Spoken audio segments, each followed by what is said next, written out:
Get 'em, Jimmy, where Loshak at? The bottle's getting empty, I'm not cracking, we stacking. Chips, all of this, what I want, plus money winners, that's what I'm on. You can say I'm gone, I prefer elevated, pump sports radio. Time to get educated, Bouquett produced, fade the juice, letting loose with so much abuse that the bookies wanna call the truth. They getting slaughtered, can't forget Jeff and Low Baggers in the chat. That's a lethal weapon, cause we lead. Oh yeah, pubbing. We be pubbing!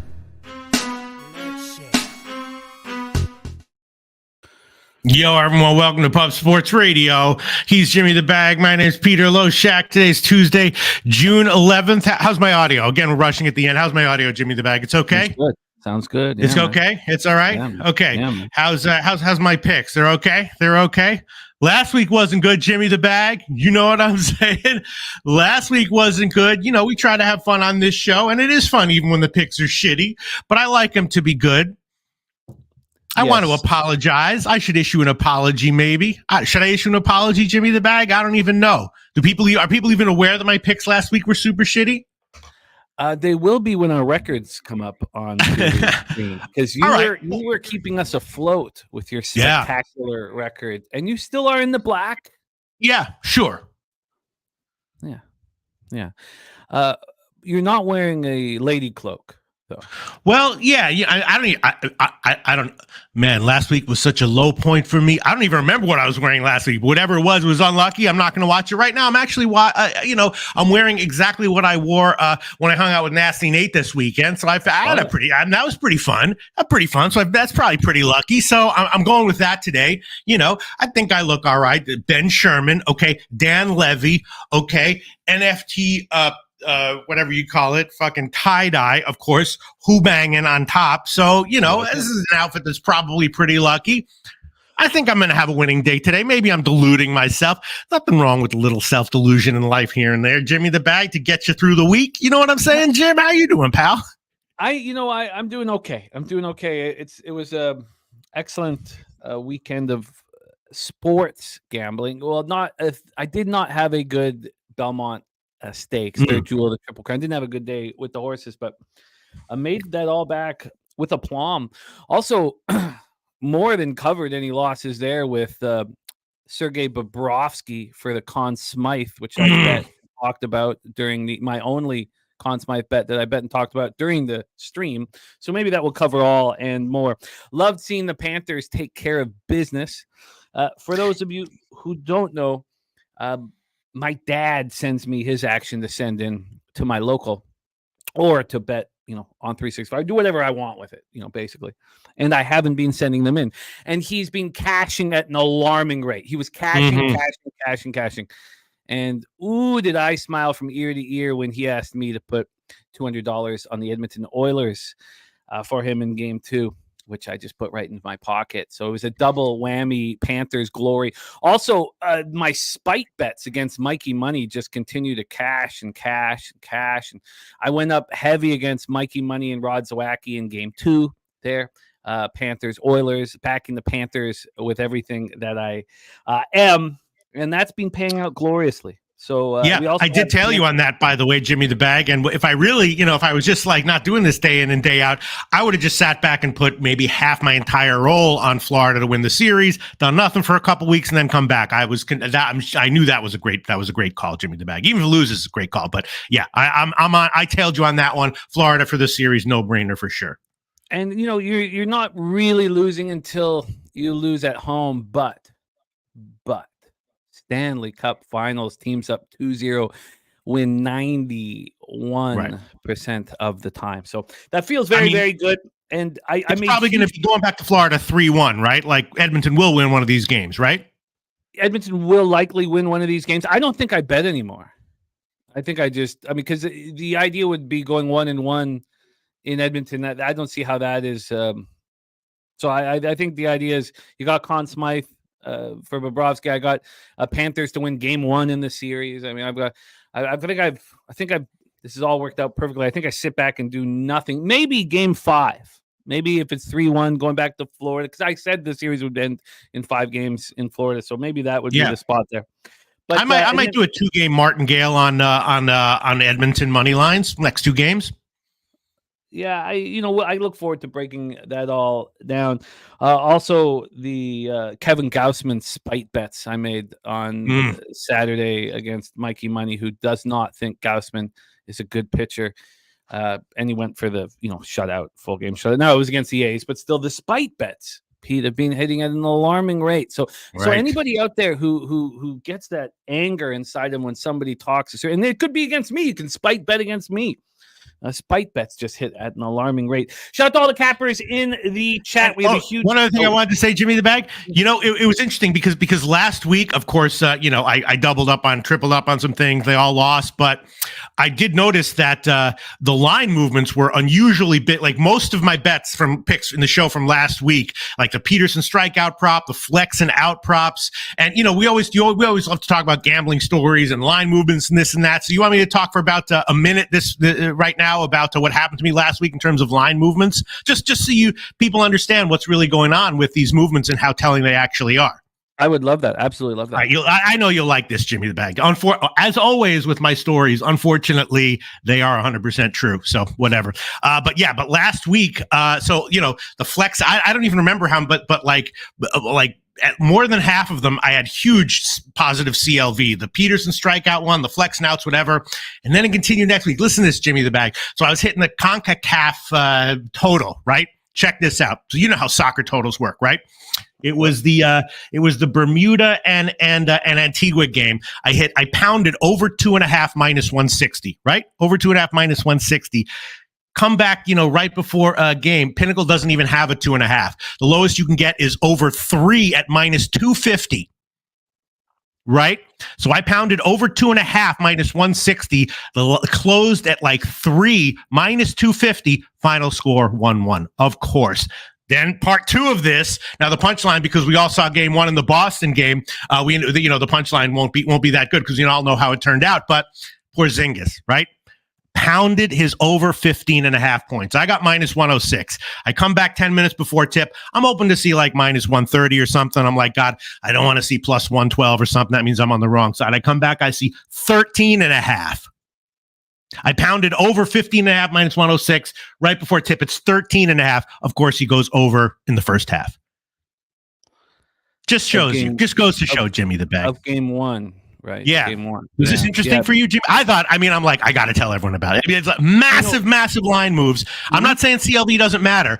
I'm just saying, we had a long talk about CLV on Thursday on our show. And, it's just, we talked about it 2 years ago. So 2 years ago in NHL with you, and I was ranting with you because I would beat these market moves in NHL by 50, 60 cents. Right. And I had a negative ROI on it. And then I came full circle saying, okay, well, I'm just now, and this is not for what you're talking about, but for me, I am clearly just seeing the public play before the public. That's what I'm doing here. I'm clearly seeing the public play before the public. And so I just tried to let those go. And that 2 years ago when I had my best baseball season with everybody, I would put a line through the first thing that jumped out at me. So I wouldn't touch it. I wouldn't touch it even if and I'm still having a tricky time with this whole CLV situation because it still feels like, when you hear Noli Knows talk about when the market goes against him, he hammers again. Mm-hmm. I want that confidence. I don't know if I can. I mean, that's the boss move right there. I don't know if I can get that confidence, but I hear you. CFL. So we started the season in CFL. I went 0-2 to start out the opening game, and I was all over the unders, but I tied them to Bomber money lines, which got me 0-2. So I knew how important those next, 4 bets were, 3 games where I went 3-1 on those next bets. And then here I have my plan. I'm going to hammer it without any knowledge of what's going on. And we're demolishing market moves. And I don't know exactly how that's going to end up for us in CFL. But for you guys to know, my CFL action is going to be out every Monday. It's going to be out every Monday. I'm going to put it out on Monday. We're going to get way ahead of these market moves, and we're going to see where it all ends up. And but it's a conversation that we need to continue having, and I don't have the answer to. I can't. All right. Quite, well, what do you think? I'm gonna tweet it out. I didn't have a chance to tweet it out, and I'm gonna go do that. All right, Jimmy the Bag. Do that. But let me ask you this: what about just simply seeing the public play before the public? Is that just Me? too simple? No, anybody who's beating these market moves by 60 cents and has a negative ROI on them. Yeah, I don't know. Not anyone. I mean, I beat that CONCACAF total by 200 points. Jimmy, I don't think in my entire career I have ever beaten a line move by that much, and it lost. So no, obviously there is sharp action, and if you are ahead of that, you're beating the move. You're not. That's how Spanky and all those people make their money.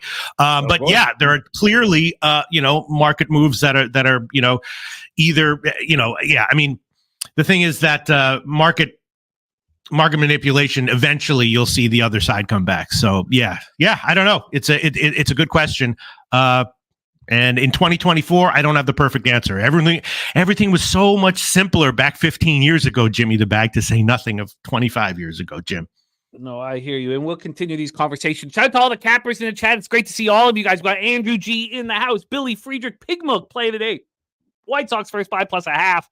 At plus 107, we have Drew Thorpe's MLB debut. We have a bunch of MLB debuts here. And Billy Friedrich says, got to be a little happy as a Sox fan. I received an incredible package from Billy Friedrich. I got the dopest. It's my favorite hat probably in the collection right now. My favorite hat in the entire collection right now is it's the hat. I can't show it here because it's got the Army fatigues and the green screen won't show it, but it's absolutely gorgeous White Sox hat from Billy Friedrich, amongst other gifts from my guy Billy. Let's copy and paste his action here, and I'm gonna start copy and paste all of the MLB action here so we can discuss all of it as we go through this 15-game MLB card here.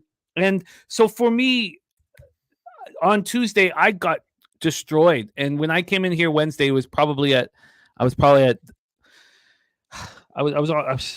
just on my last strings. I was barely holding on. And then we had a good week after that. So I was with you. We need to bounce back from that Tuesday debacle. Eyeball 509 in the house. Swiggy Bet says the NHL bracket is updated. We got stacks play today. Quan over 1.5 bases from our guy Justin McKelvey. Let's copy and paste that right there. Gerald Jones says, new week, let's go best bet. Seattle Mariners run line full game. That is the very interesting Thorpe against Woo situation. Also, Billy Friedrich has been betting against his White Sox anytime they go down, and it just cashes and cashes and cashes and cashes. It's just nonstop. This bullpen is absolutely horrific for the White Sox. Morgan Spooner, Pissy Cheerios play today. Orioles team total over 3.5. Jose Ramirez over 1.5 bases. David Fry hits, runs, and RBI in Kansas City money line at plus 125. Last Tuesday, I came in with a bunch of bets and it didn't go well for me. And so I stopped doing that. And then, of course, here again this Tuesday, I come in with a bunch of action. There's Torrey Coker, Florida Panthers. Yes, baby, for Torrey and myself. Black Santa ready to rock with us. Black Santa, it's great to have you back in business with us, and apologize for everything that's gone on thus far with you here with us in the chat at Pub Sports Radio. It was overly defensive, and I'm sorry when we're sorry for how you felt throughout this process, this betting process. So we apologize, Black Santa. It's nice to have you in the chat. Thank you for joining us here today. We have Morgan Spooner, Joey Marinaccio, the Dapper Capper.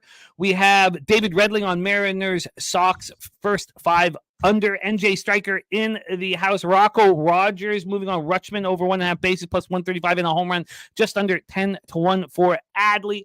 Andrew G on the Pirates first 5. Let's get all this I'm going to do a quick copy and pasting mission here. So why don't you just take over and say a couple what-ups while I get all of everybody's action copied and pasted, Peter, my friend. Okay.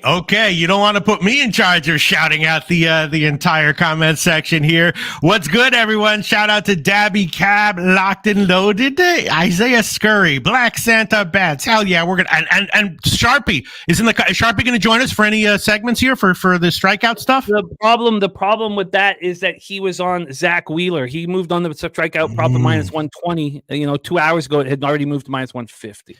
Yeah. So all right. Well, we already talked about line movements in this show. Goddamn. Yeah. I hope Sharpie cashes with that. Yeah. I'm scared if I'm on the right side of a big move like that.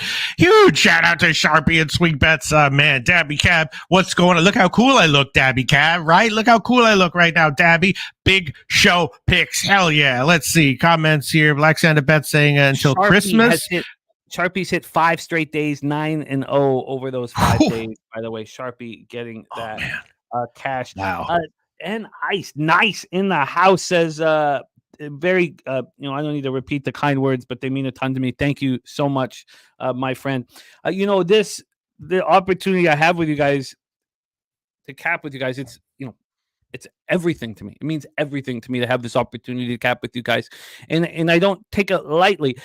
Now, I can't always succeed from a win-loss standpoint the way I'd like to, and the only thing we can ever promise you guys is honesty and transparency, and we won't sell you anything. That's all we can ever promise you.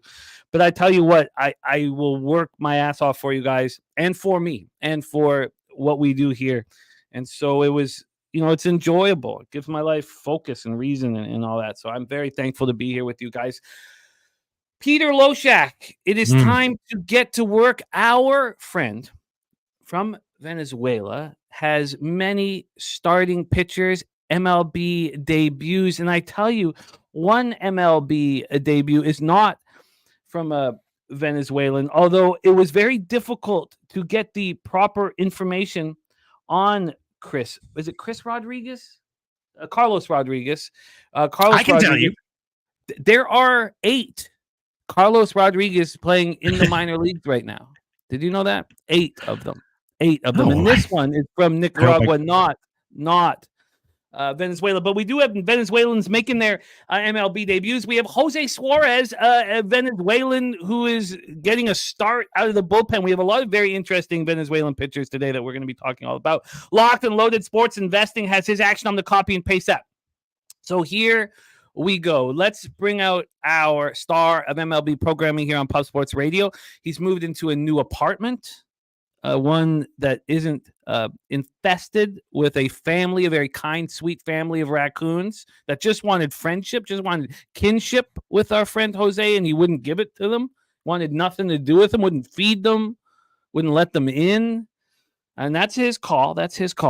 But he is running nice. He had a big few days, and he's climbing towards the black. We have some new members of Weeby Pub in here. We have a Nate Dogg, who I thankfully rock with us. Clint Zerlgan, also members of Weeby Pub. It means a ton to us. And don't forget, if you become a gold member, you get in our $50 horse races every Thursday and Friday. Please welcome from San Antonio, Texas, home of the best bar in Texas, the Southtown 101 and Pub Sports Radio.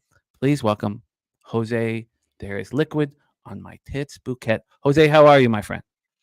Doing well. I can't complain. This is like my first day, like back capping baseball again. I had to take a day off to move, so I am in a new place. Yes, it's nice, but I'm excited to cap. We had only one bet yesterday, and it was the Astros, and that was fucking tragic. Extra innings lost when you're up 2 is tough, but we move on. Excited to talk about this car, and I've got some of my guys going today, so we'll be very interested to see. It's very interesting. We have Billy Friedrich so excited about Thorpe. We have Morgan Spooner so excited about Carlos Rodriguez. We got fans of teams that know their team inside and out, very excited about these pitchers making MLB debuts. And then we have Nate Dogg blessing our action here with a $20 dono to the channel. Thank you, Nate Dogg. That means a ton to us. Blessing our action. Our guy, Nate Dogg, it means a ton. So thank you very much, Nate Dogg. All right, fellas, it is time to get to work. We all ready to rock and roll? Yeah. Pete, you look great, by the way. Oh, thanks. I'm just trying to make everything as professional as I can right now. And so sometimes when the luck's not going your way and your intelligence isn't going your way, being professional is all you got. And if that's all you got, then do your best with that. At least you don't look like you're in an interrogation room, as some people are saying. So. I'm professional, if nothing else.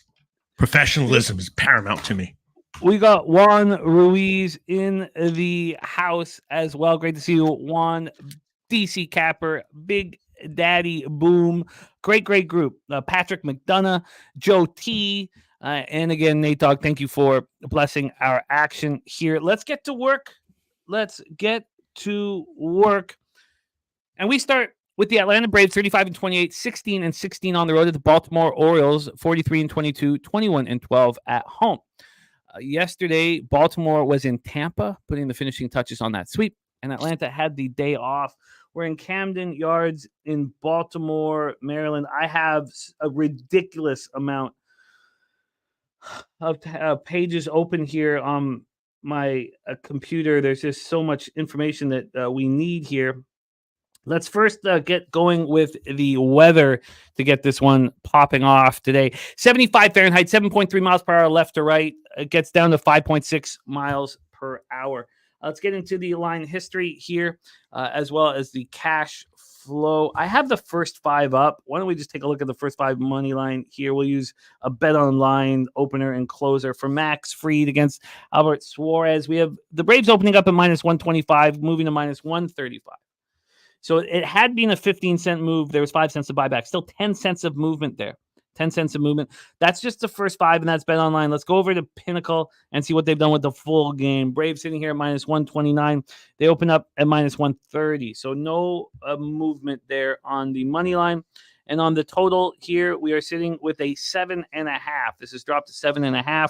This opened up at 8, and it moved to 7.5 at 8:47 this morning. And that 7.5 is minus 115 to the over, minus 102 to the under. Let's now move into the cash flow for this one. From a cash flow perspective, we have 90% of the tickets and 87% of the cash on the over, and this total keeps dropping.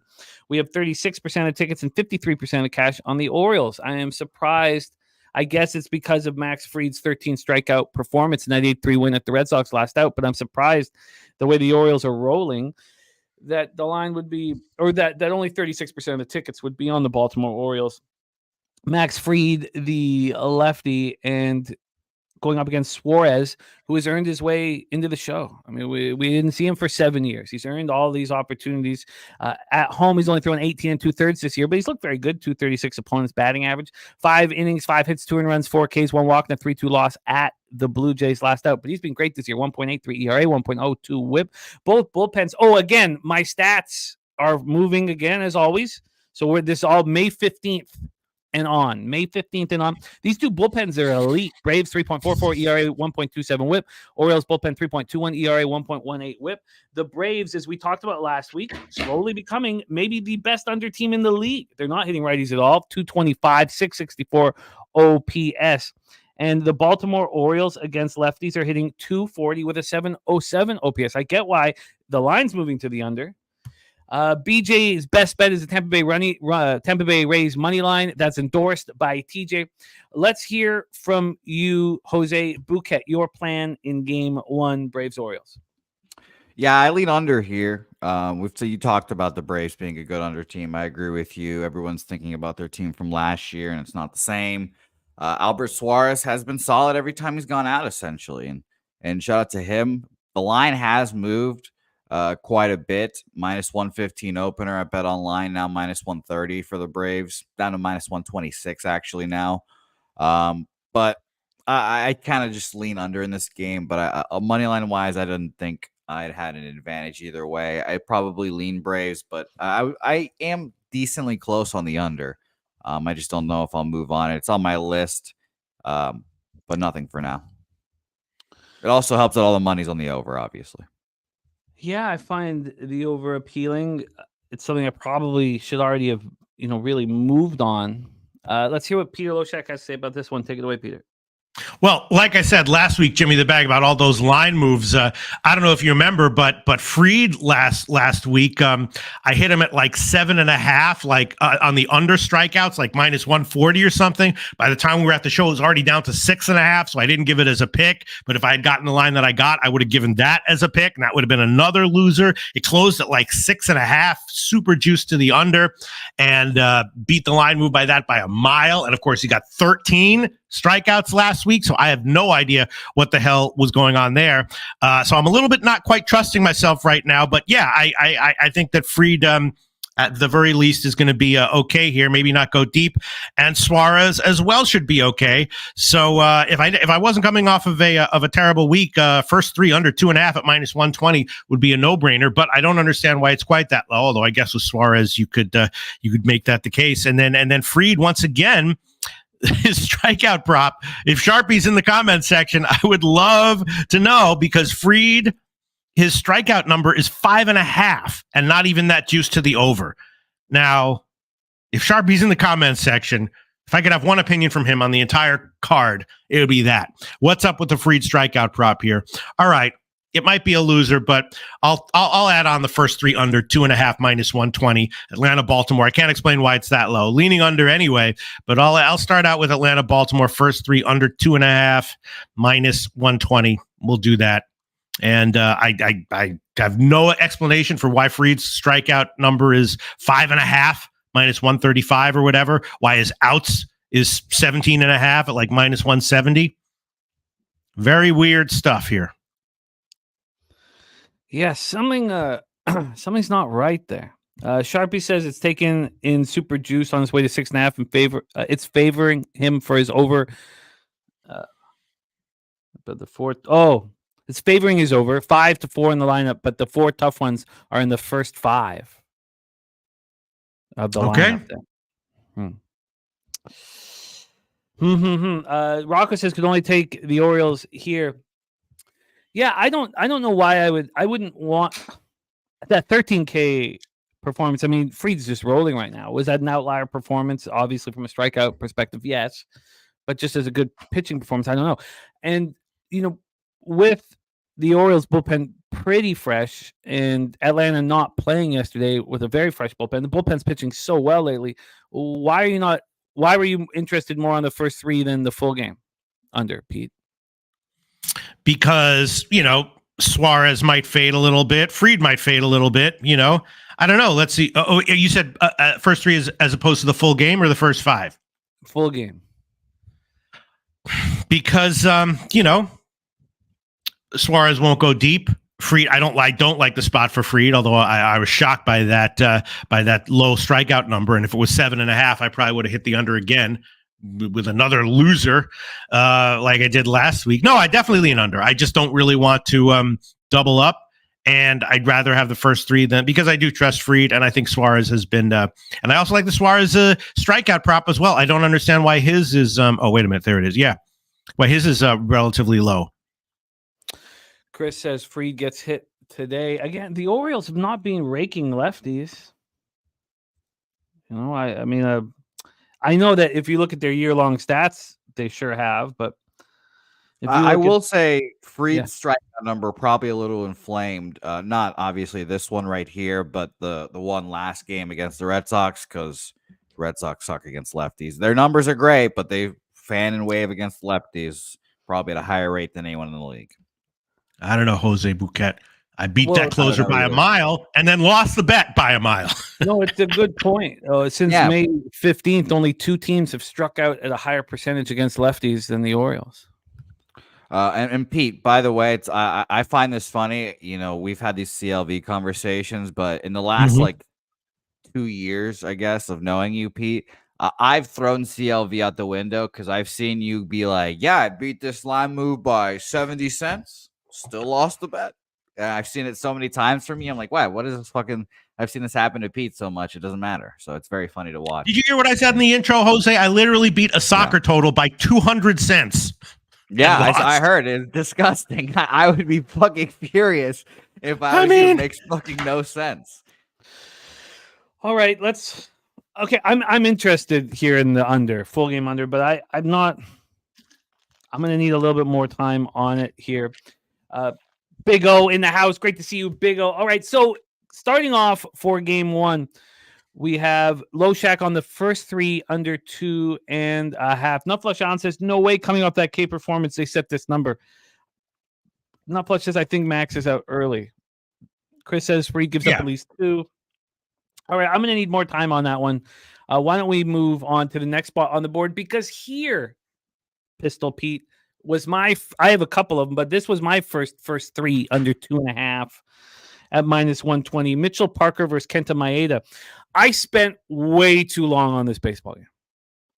I didn't want to double up. I came so close to moving on the first 5 under 4.5. I knew that I didn't want the full game because the bullpens have been so bad. Nats bullpen 4.62 ERA, 1.14 whip since May 15th. Tigers bullpen 5.34 ERA, 1.40 whip. And I also understand that Maeda threw 2 pitches in his last start. And, dealing with an abdominal issue, he says he's good to go. So I can understand nobody wanting to back Kenta Maeda. Like I get these things. And I can't find comfort with Kenta Maeda ever on the mound, but his splits do say he's been quite good in Detroit. And even though the abdominal thing is an issue, he didn't wear out his arm, obviously, in his last start. At home, he's 2-1 with a 3.55 ERA, 234 opponent's batting average. The Nats are not hitting righties at all, 233, 658 OPS. The Tigers aren't hitting lefties. Mitchell Parker, a pitcher I really like, who's been worse on the road than he's been at home. DC Capper on Washington -108. This market was implying that Maeda was going to have a good start.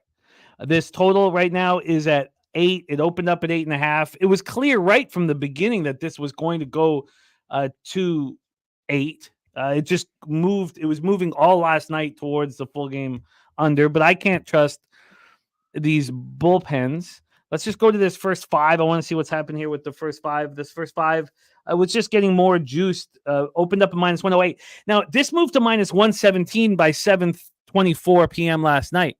So it was -115 at 365. It was -117 at Pinnacle. And I thought so long and hard about, and I didn't want to double up. So it was a tricky situation all told here. Now, for a full game spot, you have to ask yourself, how in the world would Kenta Maeda be the favorite in a matchup against Mitchell Parker? How? And if he was the favorite, wouldn't he be getting hammered on the other side? I know that didn't concern DC Capper, but I tell you what, it really, really concerned me. I could not, the fact that Washington goes from -106 to -102 and all we've seen is Maeda get lit up and smoked all year, made me uncomfortable. And I know that some cappers don't care about, where the money is. But, the Tigers have 63% of the tickets. That threw me for a loop. I mean, who's actually betting Maeda? And 58% of the cash. So 74% of tickets, 75% cash on the over.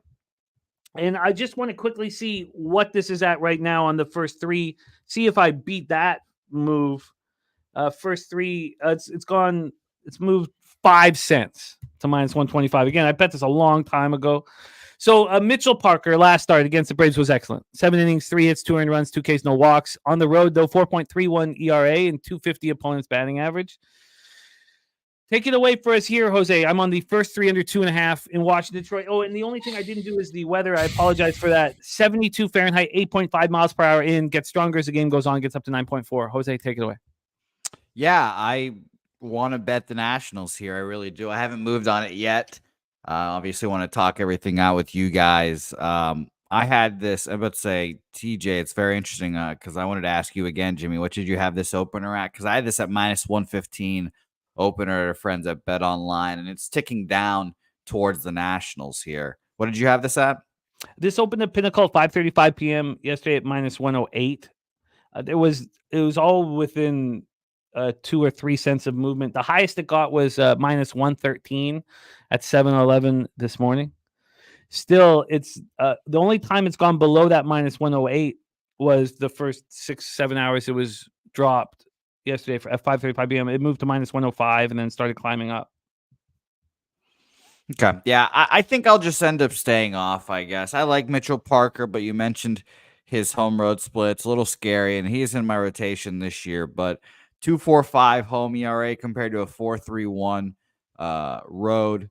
You don't love that. By the way, Fangraphs updated their shit. They have updated their website, and it looks a little different now. So I'm trying to get used to all this, trying to find all my pages again. It's very annoying. But his road starts this year at Cleveland, 5 2/3, 3 earned runs, good team.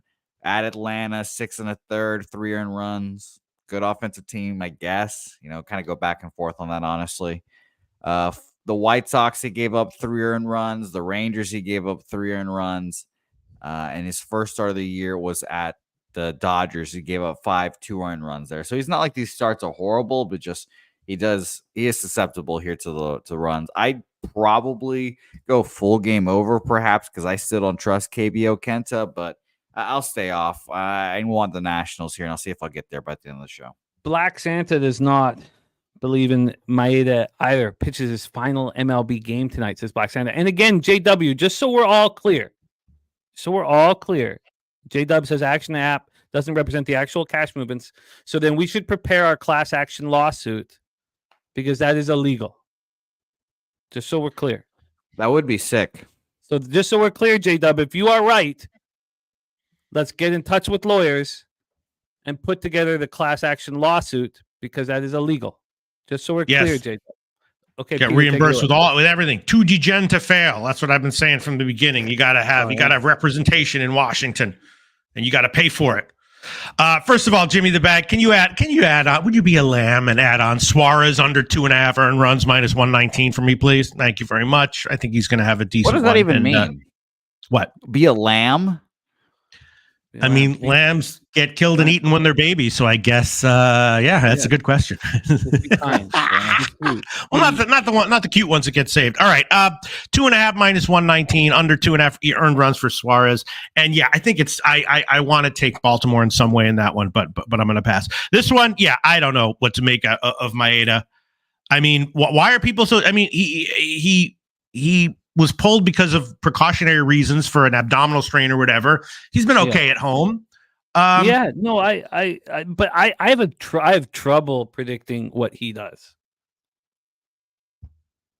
Yeah, I was leaning over 3.5 strikeouts, thinking that he comes in and has a decent game, and I was leaning the Parker over strikeouts prop as well at 4.5, and I was leaning under. I do think I'm going to move on Nationals full game. I just don't think this Tigers bullpen is very good either way as well. So, and TJ mentioned it again, and I looked it up before, but I didn't mention the Tigers against lefties. I said it. Did you? Okay. Yeah, cool.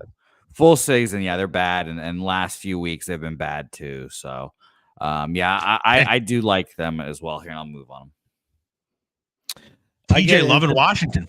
Go ahead. Yeah, big bet for TJ on Washington. Same with Black Santa. A lot of same with Rocco Rogers. All of that. Minus 101 for me. You're moving on it. Yeah. All right. Jose is on the Nats. Is that just first 5 or full? That's full game minus 101. Yeah, full game.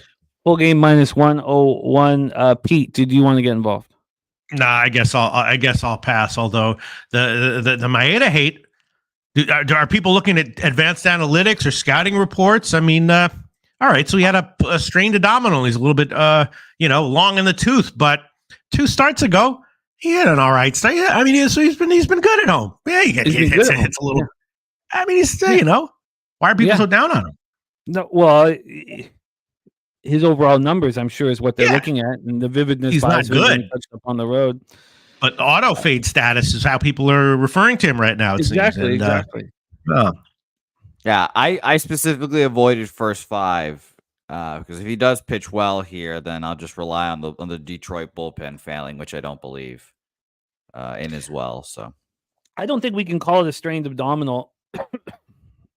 If he's pitching again 5 days later and says after the game he's okay, I think it was more precautionary. A strained abdominal, you're not, But I get it. I completely get why. I get it. I'm more on the side with Pete rather than. Obviously I am. I bet the first 3 under 2.5. So we'll see here how it's all going to bang out. But Nats full game minus 101. Yes, Sharpie, we'd love it if you come on and talk Wheeler. So let's get you ready for Zach Wheeler. That is coming up in 4 games, 3 games until that one. So let's roll on.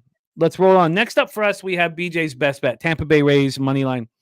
Cubs Rays at the Trop in St. Petersburg. Rays just fresh off of getting swept. I like the look here. My problem and what stopped me was just that the Rays have not been hitting righties at all. So since May 15th, they're the worst in the league, 200, 581 OPS.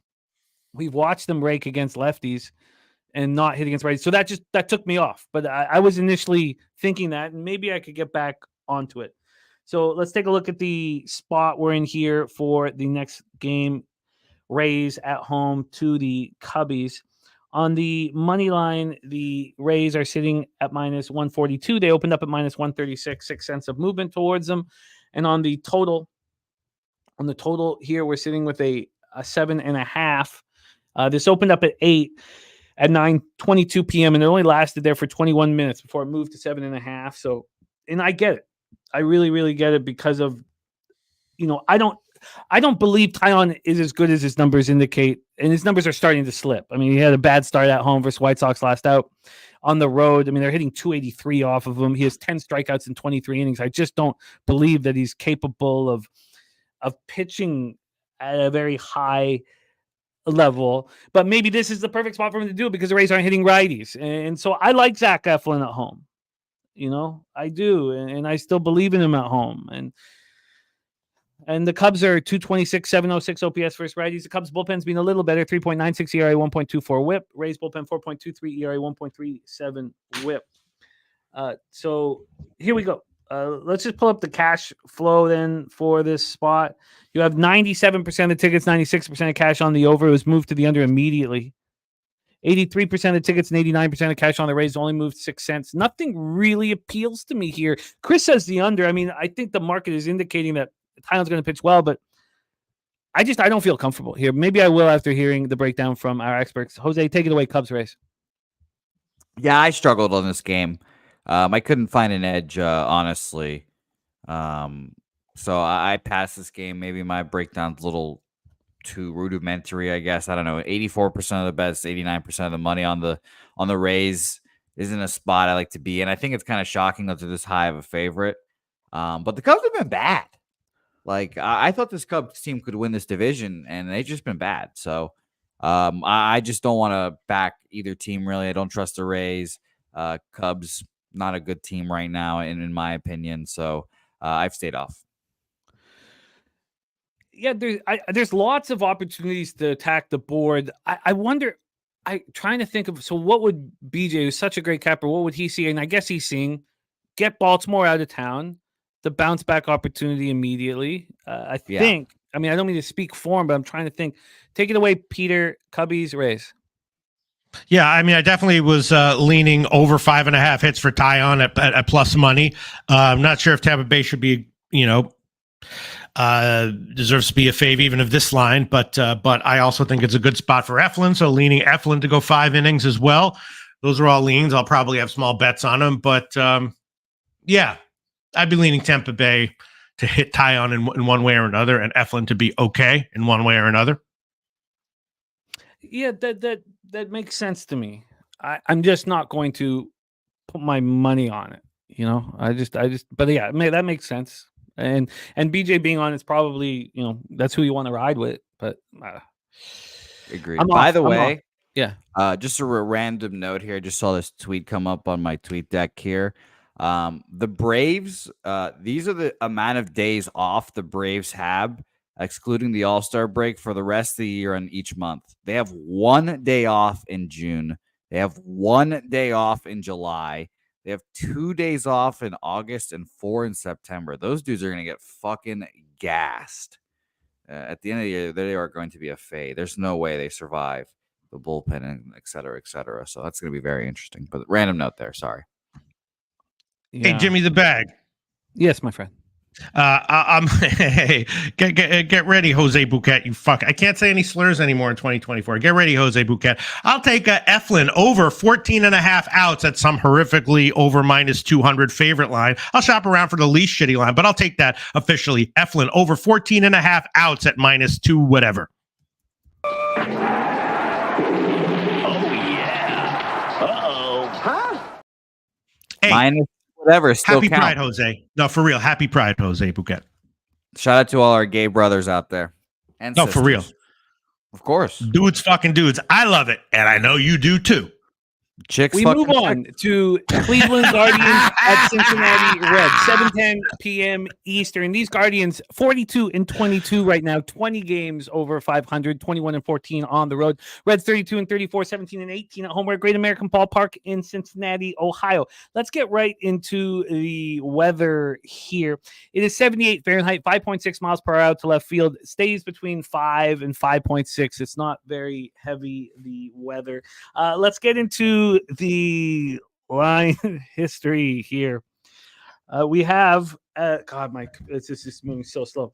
So also we have Nick Martinez, and look, I don't know what to make of Nick Martinez. He's the primary. It's Suter's going to start, and Suter's done a great job at this. But Dabby Cab is a pitching expert. The man does it for a living, and he says Nick Martinez is trash. And then we watch Nick Martinez pitch against. Argue now they haven't been in the last month, but the most feared MLB lineup in the Dodgers, and he just shuts them down. And he walks on the mound so cocky and confident. He shuts them down like it's nothing. He has all his pitches working, and I don't know what to do with Nick Martinez. I know that the Padres didn't want him. I know he's not good enough to be a starter with the Reds, who do have some nice young starters. So I don't know what to do with the primary, who is Nick Martinez here. Tristan McKenzie. Again, dealing with the elbow issue. Another pitcher I don't really know what to do with. 4.16 ERA, 1.44 whip, coming off allowing 5 earned runs over 5 1/3 at home versus the Royals. Hasn't been very good on the road. Hasn't been very good at home.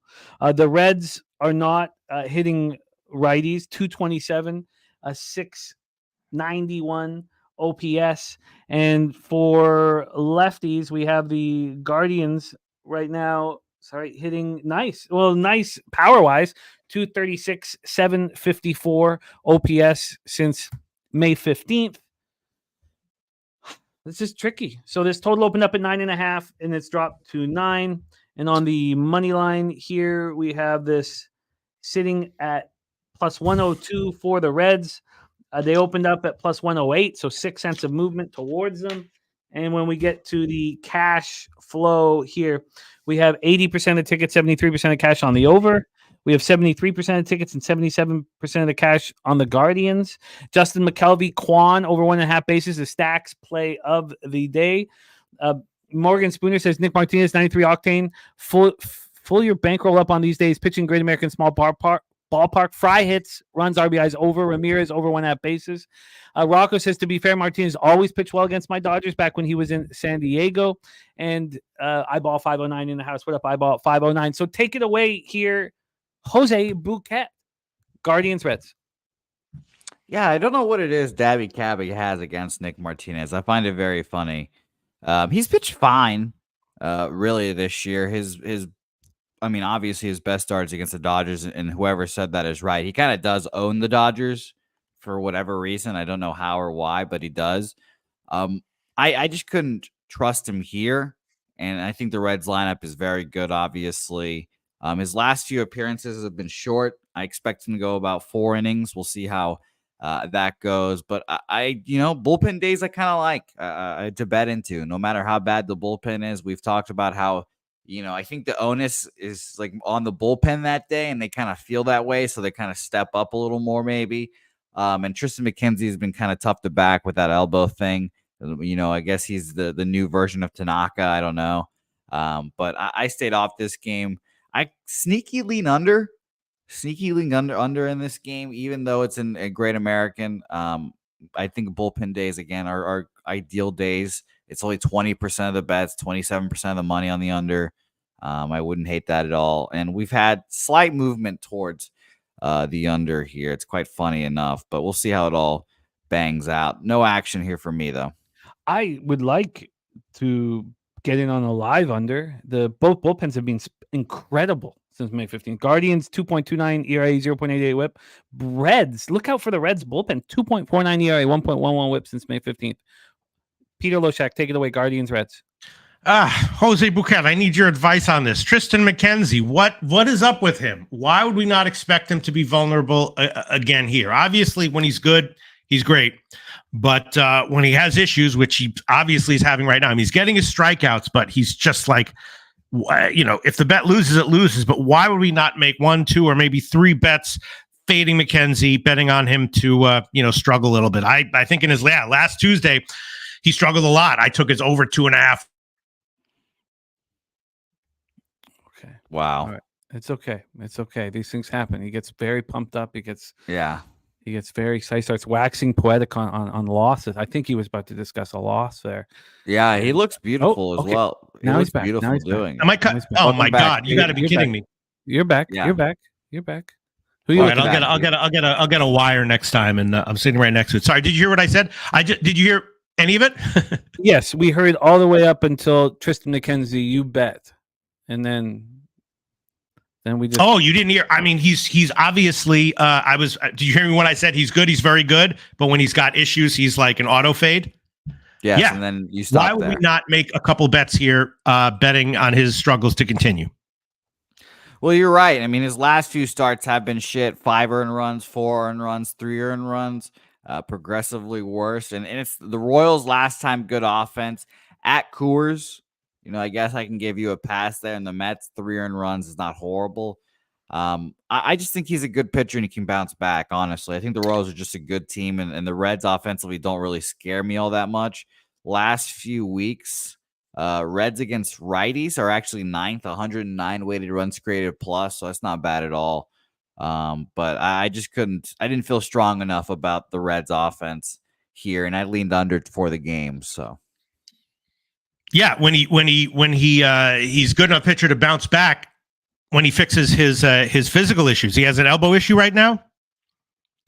Yeah, he's had it for the whole year, apparently. He has apparently had a slight UCL tear that he's just kind of written through and probably just giving him shots and then rolling through it. And if we talked about it and we faded him a couple times after hearing this news, and then he just shoved it up our ass. So it's kind of tough to go back and forth believing this elbow injury is going to affect him and then watching him pitch well and being like, okay, then he's fine. And then seeing him struggle again and being like, well, it has to be the elbow. So I don't know. I just kind of go back and forth on it. All right. I'll probably pick 2 props to fade McKenzie with. One will probably be hits, which is very low at 4.5 minus 139. And maybe I'll do another one as well. Yeah, I'll let you know what I take, Jim. Please do. And Jose's right. I mean, we were questioning whether Tristan McKenzie would be able to pitch through this injury, and he started shoving immediately. But look what he's done the last 3 starts. He's allowed 12 earned runs, over 15 and a third, 12 earned runs, Jose, 9 home runs. Yeah. In those 12, 15 and third, 9 jacks. He has 16 strikeouts, 5 walks. Oh, sorry, those were just the 2 games. Sorry, he has 21 strikeouts, 8 walks. I mean, why would he not be vulnerable? Why is this game moving to the under? There's a lot of question marks here with this spot.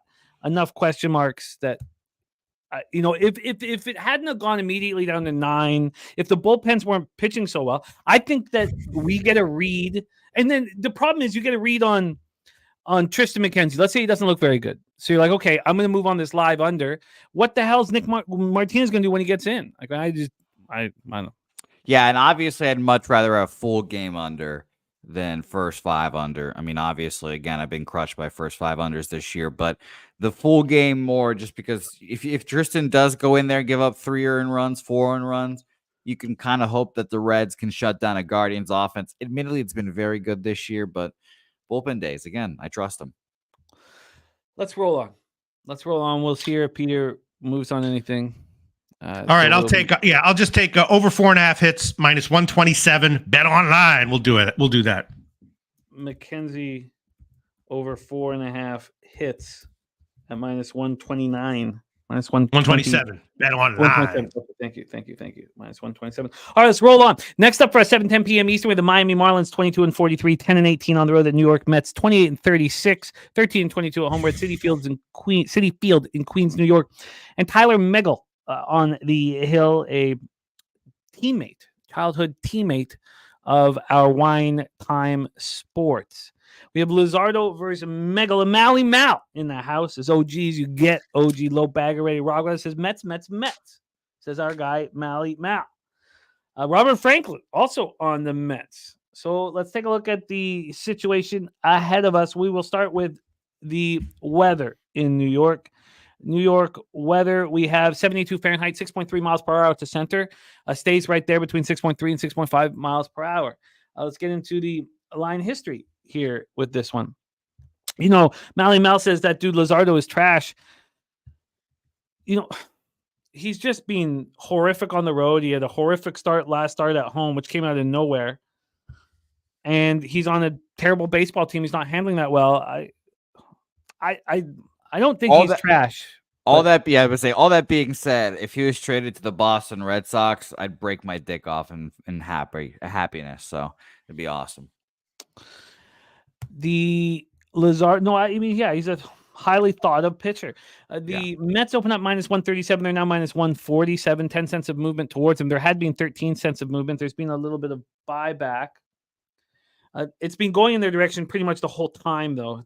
Slight buybacks at times, but there was never a time when this was moving really towards the Marlins from the opening line. So the line's moving towards the Mets. Let's get into the total here for this one. The total for this Mets Marlins spot is at 7.5. It's minus 112 to the under. It opened up minus 116 to the under. We've had 4 cents of movement towards the over. We get to the cash flow for this spot. We have 99% of the tickets, 99% cash on the over. It's not moving. 87% of the tickets and 98% of the cash on the New York Mets. I mean, nothing here is appealing to me. Reginald saying Mets against lefties, take it every day. Let's go over what the Mets have been doing versus these lefties. 297, 864 OPS since May 15th.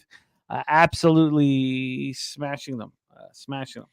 So, but when we take a look at what they're doing, keep in mind that OPS-wise, the Royals, Giants, and Dodgers are all hitting harder, but they're clearly the top 4 teams against lefties over that time period. And then we will go into the bullpen. This is interesting. So we talked about how bad the Mets bullpen has been since May 15th or since May 1st or whatever. It's been an atrocity. A 5.60 ERA, 1.56 whip since May 15th. But interesting is the Marlins bullpen has been excellent. 2.72 ERA, 1.13 whip, rolling. So let's go. Jose Bouquett, Marlins, Mets, Citi Field. Take it away.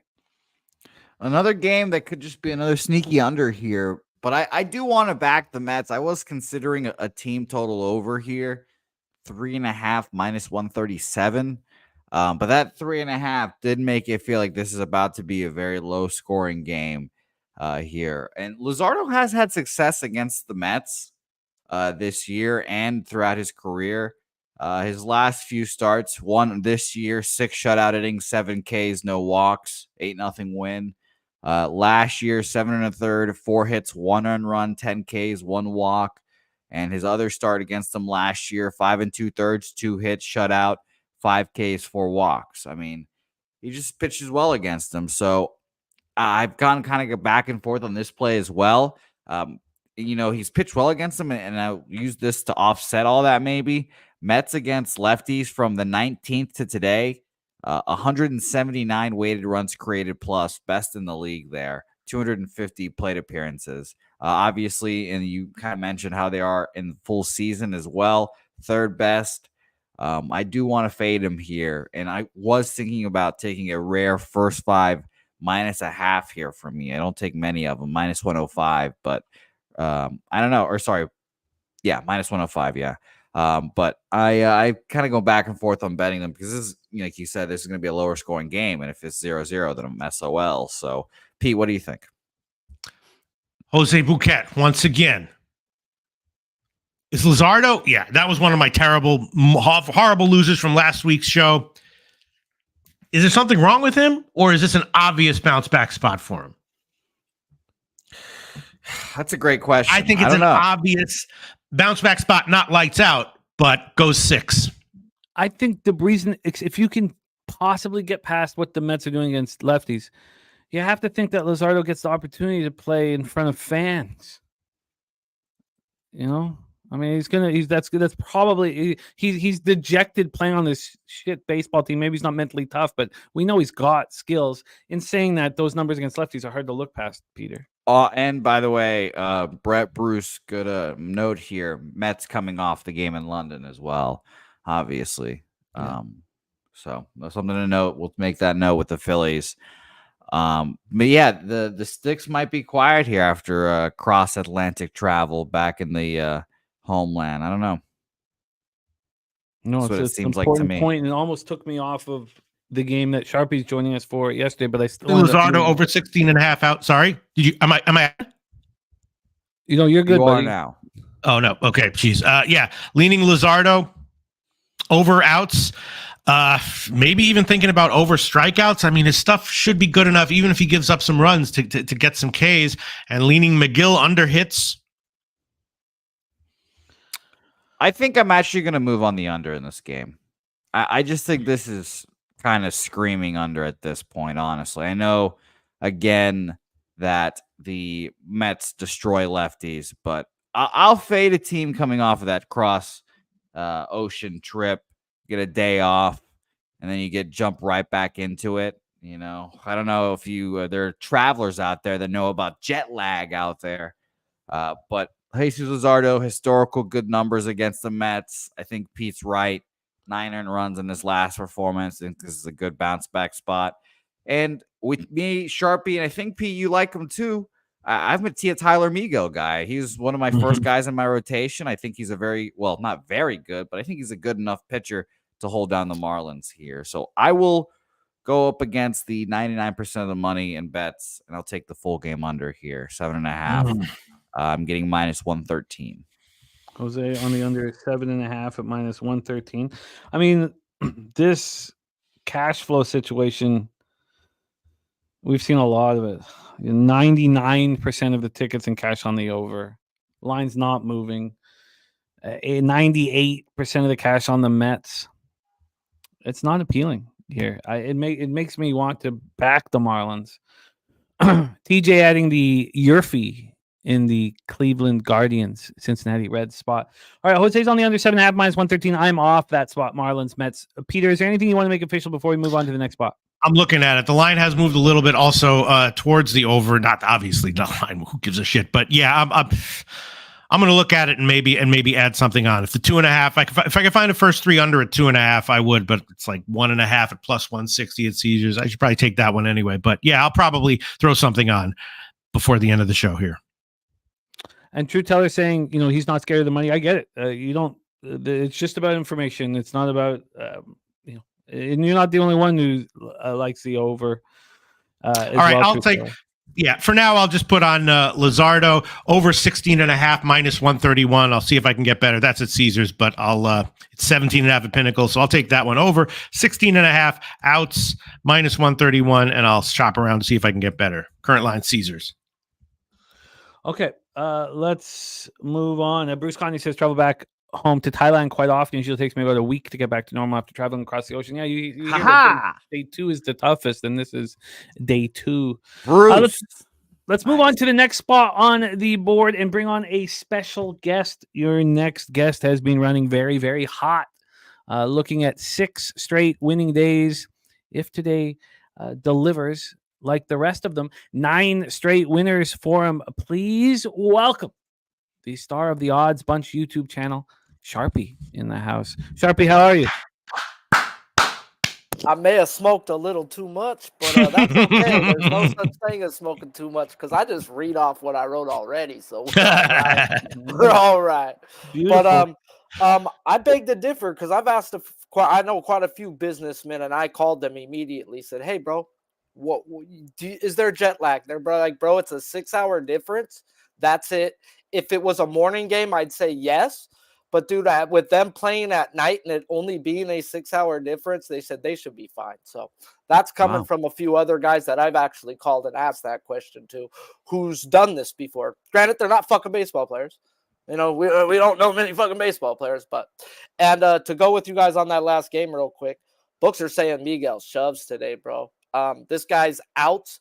Never been higher than a 16.5. Only got 15, but let's bump him to 17.5. that just tells me he's going at least 6. So that's Yeah. just a throw in on that game. Yeah, and J Dub saying Luzardo went 6 innings, 5 hits, no runs versus East Mets May 17th. Yeah, it's Different Mets team then too, though. That Mets team was trash. Go back and look at the numbers when he faced them. They were striking out 27% of the time. They were not hitting lefties. It was a different team then. no, that's Now, true. Absolutely true. over the last month, they've destroyed Mackenzie Gore. They've destroyed, I think, every other pitcher I went and looked at. I was like, okay, maybe they are kind of realize that maybe this is a sneaky Miguel spot. But, I don't like betting sides that much. And Wine Time, a teammate of Megal, says his boy's gonna shove today. So He came in with a couple new pitches, and then his velo jumped up like 3 miles per hour on his fastball. So he's like a whole new pitcher right now. yeah, no, it's it's an uncomfortable situation, that game. We have Truth Teller and DC, two cappers that they don't care where the cash is. So they're very confident on the over 7.5. And I understand the process that got them there. I just am not. Jim? Sorry about that. Okay, I'll add on my lean. Miguel under 5.5 hits, minus 137. Current line, Caesars. All right, under 5.5 hits. What was the juice? Sorry, minus 137. Current line, Caesars. Okay, you got it locked down under 5.5 hits.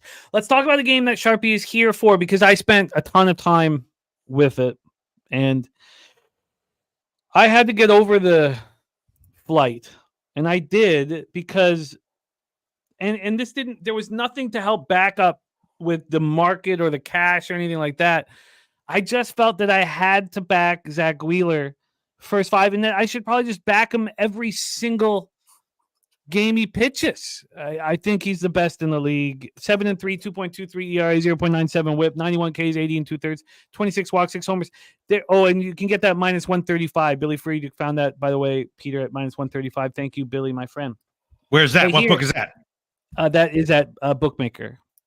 TJ says Wheeler to win once again. I've been leaving money on the table when the market doesn't, coincide with Wheeler starts, and I don't want to do that anymore.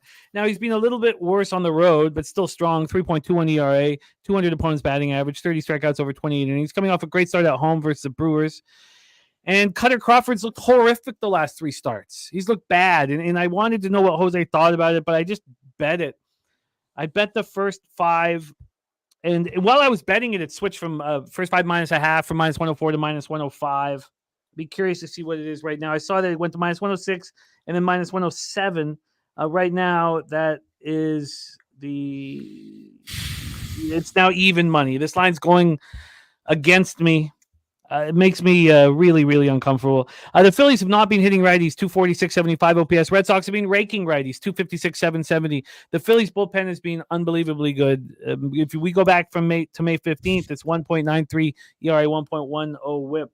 Now I'd be getting even money. This line moving against me. Very, very uncomforting. Let's take a look at the weather at Fenway to get us started here. 68 Fahrenheit, 6.7 miles per hour right to left, dies down to 4.9. Wind, not a big deal. Let's get into the line history here. I just went over that first 5 numbers, but let's go over the full game. The full game total here is at 8, sitting at 8. It opened up at 8.5, and it lasted there for 2 hours and 20 minutes, from 5:35 p.m. to 7:55 p.m. And on the money line, we are sitting here with Cutter Crawford and the Red Sox at plus 142. They opened up exactly that at plus 142.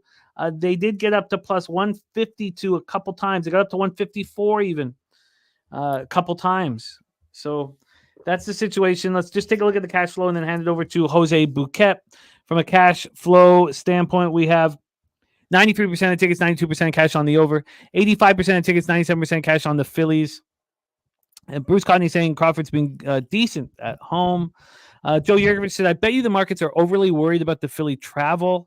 Let's Dance is on the Phillies, -2. Truth Teller is on the under. Jose Bouquett, Wheeler, Cutter Crawford, and the Red Sox at home to the Phillies. Yeah, so the big thing with Cutter Crawford this year and a lot of the Red Sox rotation was this is the year to make that next step and to prove it and be a starter and take the big workload and pitch all the innings, et cetera, et cetera, et cetera. And, the young guys have done that, but Cutter Crawford has recently said that, he was kind of worn out, legs are tired. And the Red Sox gave, not really, I guess, him specifically, but they gave like the whole starting rotation a day off yesterday, or I guess 2 days ago with the bullpen day, because they knew day off. So he has, I guess, 2 extra days here to go to rest. I think he'll be a little better than he has been. I just think obviously the Phillies are very good.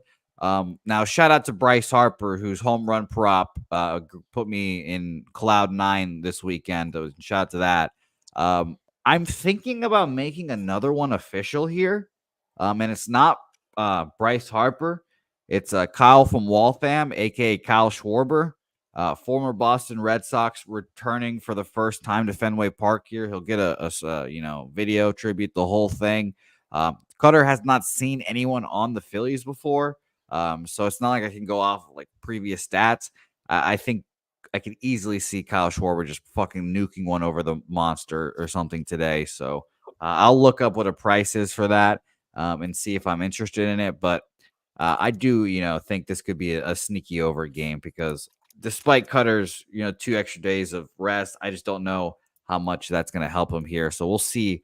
I'll be very interested to see how he does as well. And I mean, Zach Wheeler's arguably the best pitcher in baseball. So what is there to say about him? I'm sure Sharpie and Pete, you guys will talk about him more, but I just think he's very good. So, and I don't know, I didn't watch the game very clearly. Obviously the Great Britain game, I didn't see him in the dugouts or anything. So he might be one of those guys that was like, hey, Zach, you know what?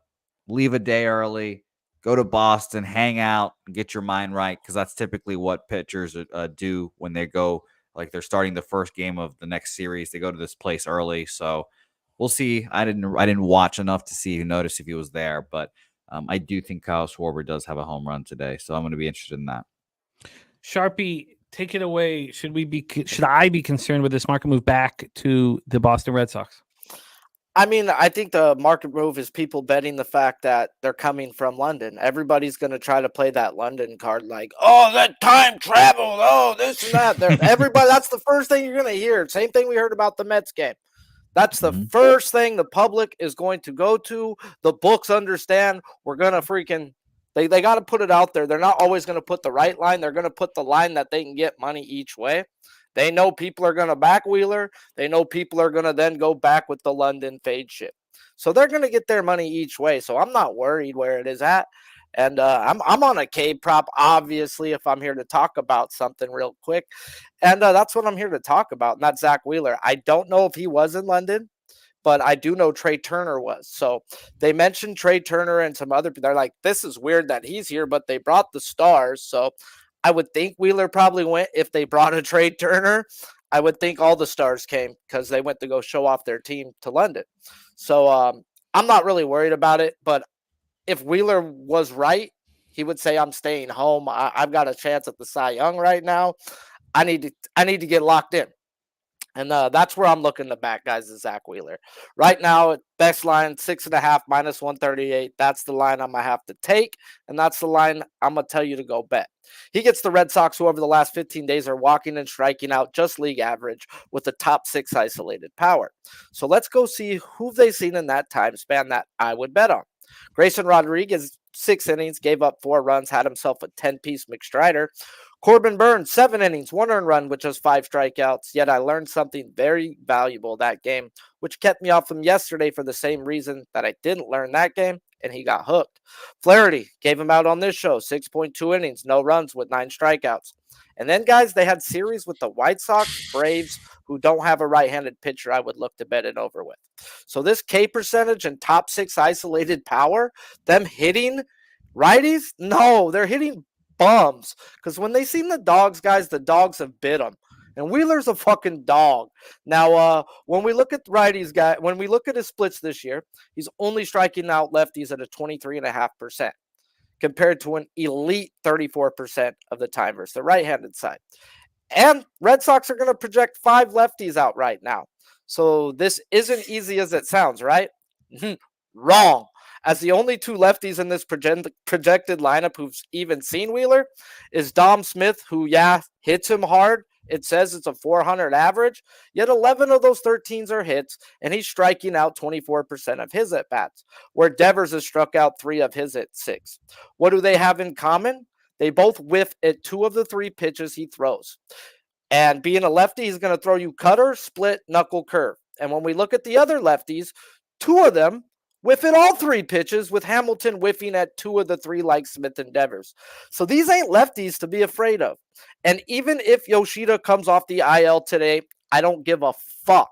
I built him into the just-in-case lineup, as he is the only guy they have on the IL or the bench that by the numbers that are going to be tough for me today. With this projected lineup, I come with, at worst, 8.5 strikeouts today for this man. I thought I was going to get a 7.5. No. 6.5, minus 156 is where it opened. It came down all the way to minus 120 this morning and has then come back up minus 138 on FanDuel. It's like 60 everywhere else right now. I would get in. If it's 60 on your book, go to the 7.5. I'm going to tell you that, guys. I'm not worried about it. Even with Yoshida, because he is, guys, taking rehab at bats. I don't know if he comes back today. Even if he comes, it drops to a 7.5 on a bad day. That is still a play I would play all day out of the week. Now, why do we get a 6.5? Because he's got a 50% win percentage to a 6.5, which is the same win percentage to a 7.5, which is minus 115 without the fuckery. And it came down to that without the fuckery. But now the fuckery's built back in, guys, because they know. FanDuel knew, guys. FanDuel had it at minus 156 when it opened. They wanted to do the 7.5, but they didn't get it. They didn't put it there, and they fucked up, guys. So I'm on his over 6.5. And when I said I learned something from freaking Burns, guys, is Burns, yes, all the whiff was there on his pitches, but his zone contact this year is 2% worse than league average. And the Red Sox actually have 5 guys that are league average or better at making contact in the zone. Now, Flaherty, murked him. Grayson Rodriguez, murked him. They are 6% better than league average at zone contact. Wheeler, 4.5% better than league average at zone contact. What I'm getting at is they're considered elite when it comes to making contact in the zone. You're not. As well as all the whiff in this lineup to all of his pitches, guys, this is a day, like I said, to go bet you some Zach Wheeler strikeouts. Sharpie on Zach Wheeler over 6.5 Ks at minus 138. Peter Loshak, your plan of attack. Okay, well, first of all, add on Miguel over 4.5 strikeouts for me, minus 170 bet online. I'll recap at the end of the show, of course, but I'm going to take that one as well. I mean, Wheeler's obviously the real deal. The line has gotten bet up since I first saw it. I was kind of more focused on this one on Crawford and whether he was likely to continue to struggle. His under 5.5 strikeouts seems very, very obvious. And I'm not sure if that was a trap or not, but I know that, whatever, Philly's coming back and everything, and Crawford early in the year was good. And I was betting on him to have good starts earlier in the year, but I'm not sure that this is, I kind of want to take, I don't think I can pull the trigger on it, but definitely leaning hard to Crawford under 5.5 strikeouts, even at the big favorite line. But I guess I'll pass officially. Jose on the, sorry. I put the, that went back to McGill. That's why McGill over 4.5. Sharpie on Wheeler over 6.5 Ks. And we have stayed off of this spot. Yeah. KD, we went back and forth on how much, we went back and forth on it. Joe, I'll join you, Sharpie. Sorry, real quick. I'll join Sharpie. I've got 7.5 Ks. I'll take plus 125 there. That's fine. I don't think Yoshida comes back, and even if he did come back, the Red Sox fucking hate playing him, and I don't know why, but yeah, I agree with Sharpie. There's just too many young dudes that swing and miss on this lineup that I just agree wholeheartedly. So I expect the Phillies to win this game, but I don't know what to expect from the Red Sox from Cutter Crawford, really. So I'm going to be on that. I'm going to be on that as well. 7.5. This is a rare double up for me with 2 props, which is kind of funny to see. That, and I'll take Kyle Schwarber home run. It's plus 225. It's not that much. It should be more, but I'll ride since I spoke it into existence earlier. So Jose, you are on Wheeler over 7.5 Ks at plus 125, and you're on Schwarber Homer at plus 225. We have Yes. 8 guys in this lineup that whiff it at least 2, if not 3 of his pitches. Like, this should be monstrous. Locked and loaded, fellas. Excellent work. Sharpie, let everybody know where they can find your breakdowns on the daily, my friend. You guys could find me on Twitter at Sharpie's Bets or on YouTube at the Odds Bunch. I was a little baked, but I told you I got high. I almost forgot what the fuck I was talking about. But I knew I came to talk Zach Wheeler and talk about these little bitches behind me. Because he's going to, and it looks like it's at Boston with all the red up there too, right? So just put them up on the wall today. I hope, if you're on him to get the win, that's cool. But like Grayson Rodriguez, he gave up 4 and still had 10. I am not betting him to win. I'm betting him to strike motherfuckers out. Now, yeah, until next time, I'll see you guys, bro. I always have a pleasure talking baseball with you guys. We love it. Sharpie's been spectacular too when he's jumped on. So over 6.5 Ks at minus 138 for Sharpie, start of the Odds Bunch YouTube channel. Yeah, basically Wheeler's just awesome unless he has a dud. So if Sharpie thinks he's not going to have a dud here, then Philly first 5 at just minus 145 is probably great, right? Well, I took him first 5 minus a half. I ate the juice with Gaussman against Oakland on Saturday. It's the most juice I've bet on a single bet in my entire life. That was very funny to hear. You cashed it. It was it sweaty? Kind of, but you cashed it. And then eventually it was no sweat at all, and it was great times. Yeah, it's the most money I bet on a baseball game too. It was what I think they scored in the first inning, so that helped. Yeah. But it was 1-0 the entire first 3, and then you got to the first 5, and then they finally scored all their runs in the 5th inning, I think. So yeah, I was watching and laughing. That was very funny.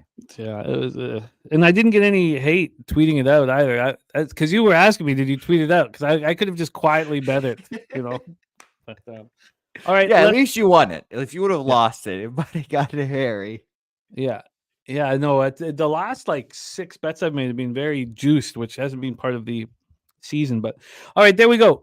Wheeler over 7.5 Ks for Jose, 6.5 for Sharpie. Schwarber home run at plus 225. I'm on Phillies first 5 minus a half. Pete, are you going to add Phillies first 5? Okay, sure. And I'll use the Pinnacle line minus 145, just the money line. Philly first 5 minus 145. Pinnacle. Loshak is on the Phillies first 5 minus 145. My favorite Loshak bets are not his spite bets, the begrudging bets. The bets he just fucking hates to make. He's like, just throw it on there. God. It's just such an obvious play, but obvious plays. I let this is what bites me. So let's flip to the next game, Rockies Twins. What bites me is when I miss a bet that I should have made. And it was Quantrill against the Cardinals, first 3 and first 5. I talked about it. I didn't move on it, and it just it ate at me. And so, of course, I've hammered it here.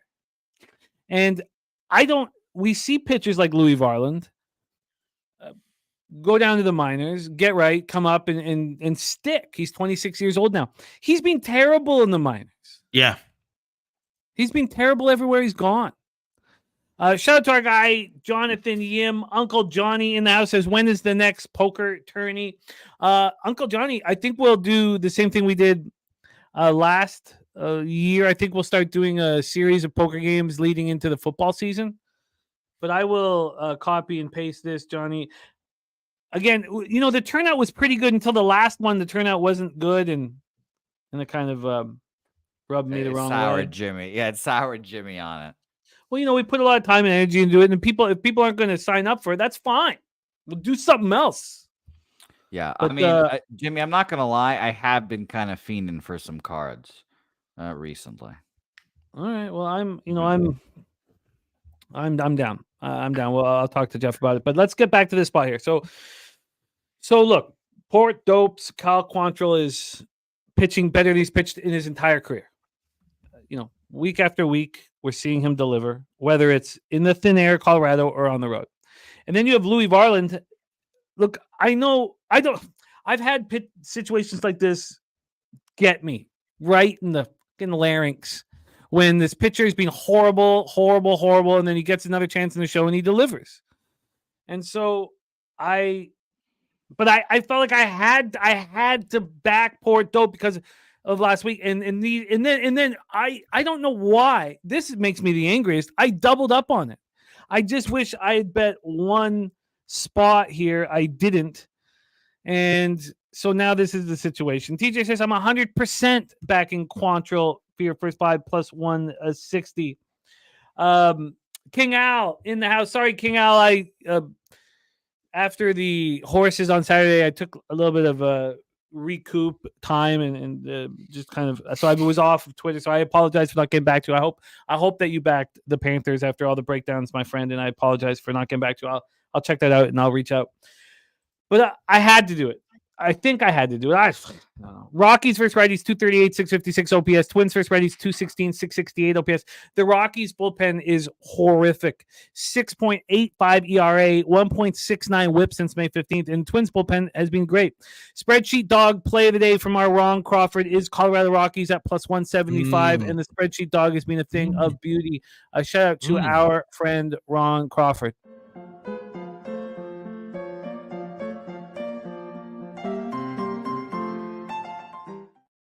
BT, we'll get that right for you. Again, if you have a bonus in play at BetOnline, you can't move that money over to the poker. That's the problem. But we'll get you going. Coin says Kirilloff has these numbers. Yeah, he's got great numbers against them. Still, I moved on the Rockies' first 3 at plus 140. And then I took their first 5 plus a half at plus 105. On the road, Quantrill 3.48 ERA, opponents hitting 256 against them. If you need a strikeout to get out of an inning, Quantrill's not going to get that for you. But if you need a double play to get a quick inning and things like that, I mean, he's good at that. Reginald looking at Quantrill under K's. And Morgan Spooner says you'd never back a pitcher without this guy calling the pitches that he trusts. I get that. Let's take a look at the situation here.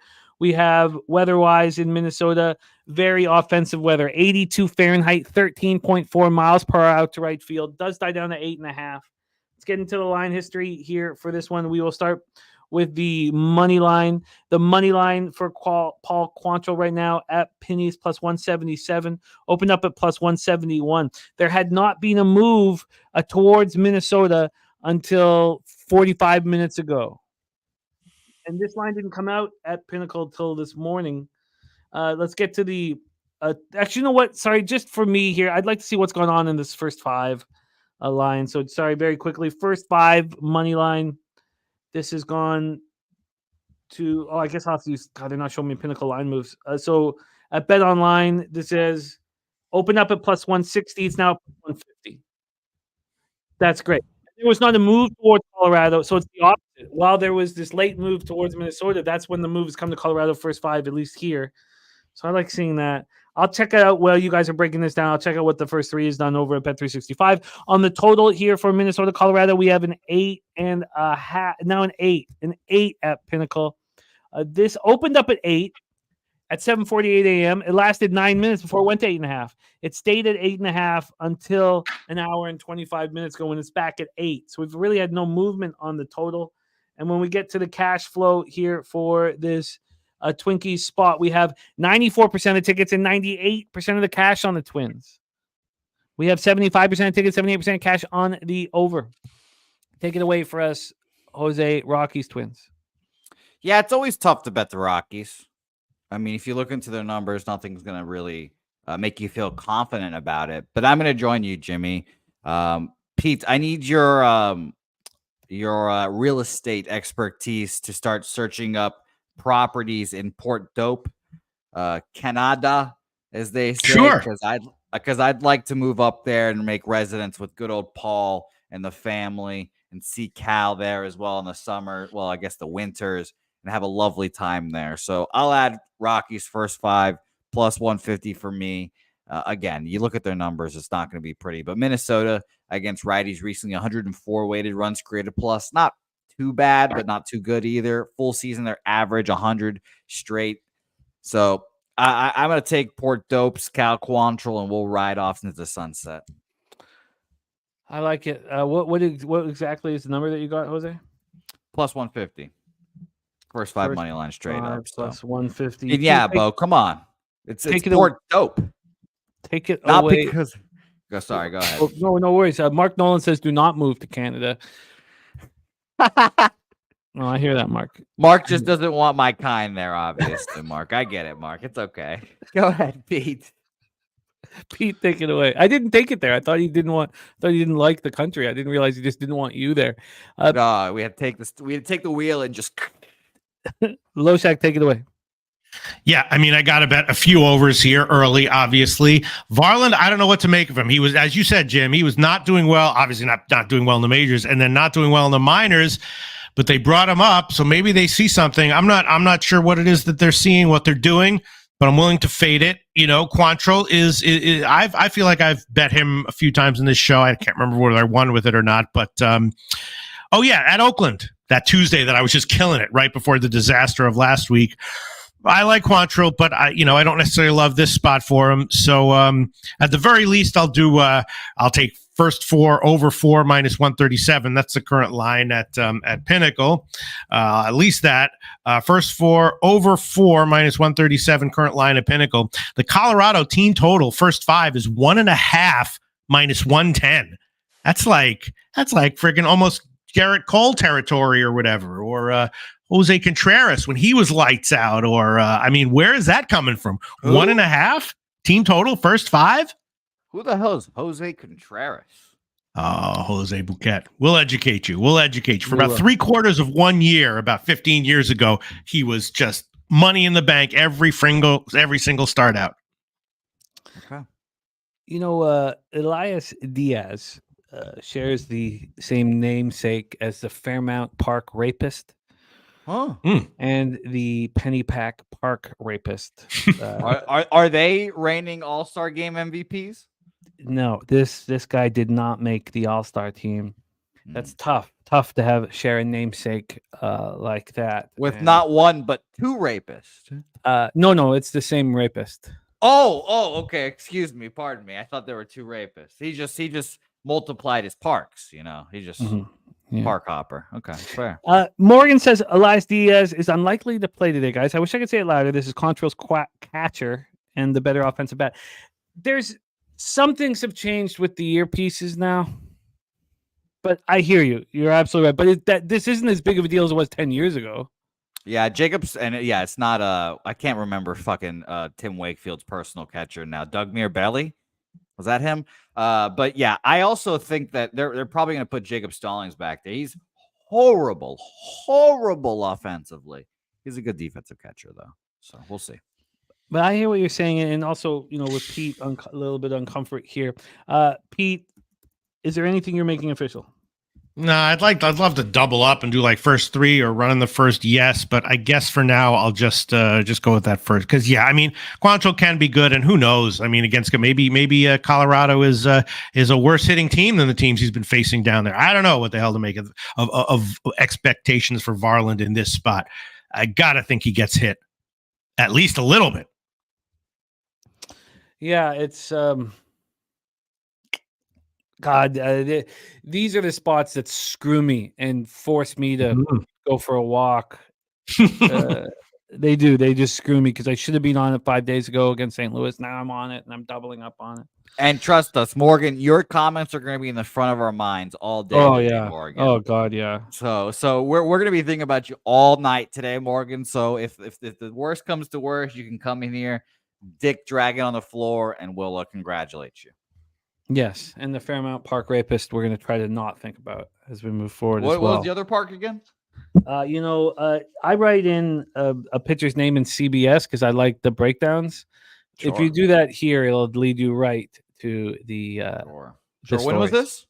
This was 2003 and 2007, but he was charged with more crimes in 2023, knife attacks, I guess. So okay, I thought there might have been like he's still at large kind of thing, like. Oh no. He's and it's a Canadian man. Elias Diaz is a Canadian name, so probably he's probably from Moncton. Probably from Moncton.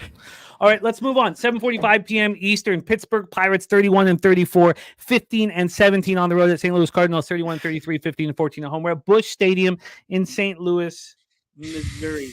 Let's get into the line history here. We will start with weather in St. Louis. 81 Fahrenheit, 5.6 miles per hour to left field, dies down to 5.1 miles per hour. So now we have Miles Mikolas pitching here, who's now pitched well in 4 or 5 straight starts. The market told us he was going to deliver at Houston in his last start, so we bet it, and he did deliver. And now he's going up against Paul Skeens, who is, the next big star in this league. So coming off the 10-6 win at home versus the Dodgers, he did allow 2 jacks, 3 earned runs, but he's been excellent, 38 Ks over 27 innings. Mikolas is pitching well right now, but he's been bad at home, 5.81 ERA. TJ taking Pittsburgh first 5, -144. So Pirates first righties, 245, 673 OPS since May 15th. It's been bad. Cards first righties, they're raking, 261, 753 OPS. The Pirates bullpen has been horrific, 4.64 ERA, 1.42 whip since May 15th, while the Cards bullpen has been excellent. So it's tricky. TJ just wanted back Skeens first time through. Plus, Mikolas bad BVP versus a couple of these key Pirates. DC Capper on the Pirates at -125. Joe Yurkovich on the Nerfy. Chosen one on the Nerfy. Rocco Rogers and Reginald Codes both on the Pirates first 5 -1/2. I've not moved on this baseball game. Let's take a look at the line history and also take a look at the. Oh, we did the weather already. Back left. So line history wise, from a total perspective, this is sitting right now at 7.5 -121 to the under. This opened up at 7.5. It stayed there until it moved to 7 at 11:21 a.m. It wasn't a real 7 and moved right back to 7.5 afterwards. Overall, though, we've had 18 cents of movement on the under. 18 cents of movement on the under. From a money line perspective here, we are sitting with the Pirates at -133. They opened up at -125. This has been all over the place. The initial move, there initially wasn't really a move at all. Then came a move finally at 10:30 this morning. It starts moving towards the Pirates. They get up to -141 by 11:45 this morning. Now we've moved 8 cents back. Still 8 cents of movement towards the Pittsburgh Pirates. Then we're going to get to the cash flow for this spot. And we have 99% of the tickets, 99% of the cash on the over, 69% of the tickets, and 96% of cash on the Pittsburgh Pirates. Jose Bouquett, take it away. Pirates Cardinals. This is my squarest bet of the year by far. Maybe it might be a bad bet, but we'll see. I'm going to lean over, and I'm going to take the over here. Now, just listen to these numbers for Paul Skeens. And I'm not talking about, his traditional, he pitched so good, 6 innings, 7 strikes. No, 10-9, 9-3, 6-7, 10-2, 10-6. All of the Paul Skeens starts. I don't know how to have the totals for all of them in front of me, but they all probably went over. And for whatever reason, the Pirates bring their bats when Paul Skeens pitches. I think when he goes, gives them a little juice, gives them a little more confidence. Think they can take on the world with Paul Skeens. Think they can be the best team in baseball with Paul Skeens on the bump. So I'm going to take the over. Miles Mikolas, great start last time. Think you can struggle here again. But, obviously do I want to bet a spot with 99% of the bets and money on it? No. Is this going to be one of the most bet games in the day? I think so, because Paul Skeens. And do I want to be on the side with one of the most bet games on the public side on that most bet game? Not really, but I'll just take the over. I thought this last time I didn't bet it. I was annoyed. This is kind of like what Jimmy did with Cal Quantrill, I guess, but I'm just taking the full game over here. And I don't know why the Pirates bats come. Maybe, again, they get a little amped up, feeling good about themselves, but it's going to be interesting to see. Huh. And I'm going up against Weinstein's 2-unit play here on the under. What's 4-0 this year? So what could possibly go wrong for me? Wow. Yeah, he's undefeated with these 2-unit bets. What did you get on the juice on the over 7.5, Jose? Plus 107. Pistol Pete Loshak, take it away.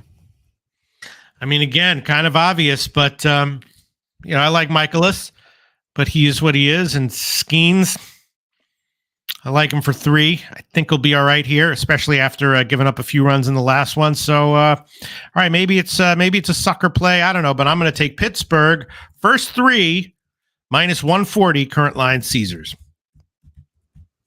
Pirates first 3 minus 140 for Loshak and Jose on the over 7.5 at plus 107. I'm off of this spot.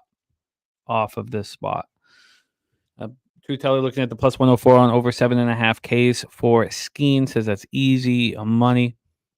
Okay. Reginald saying Skeen's first 5-5-0.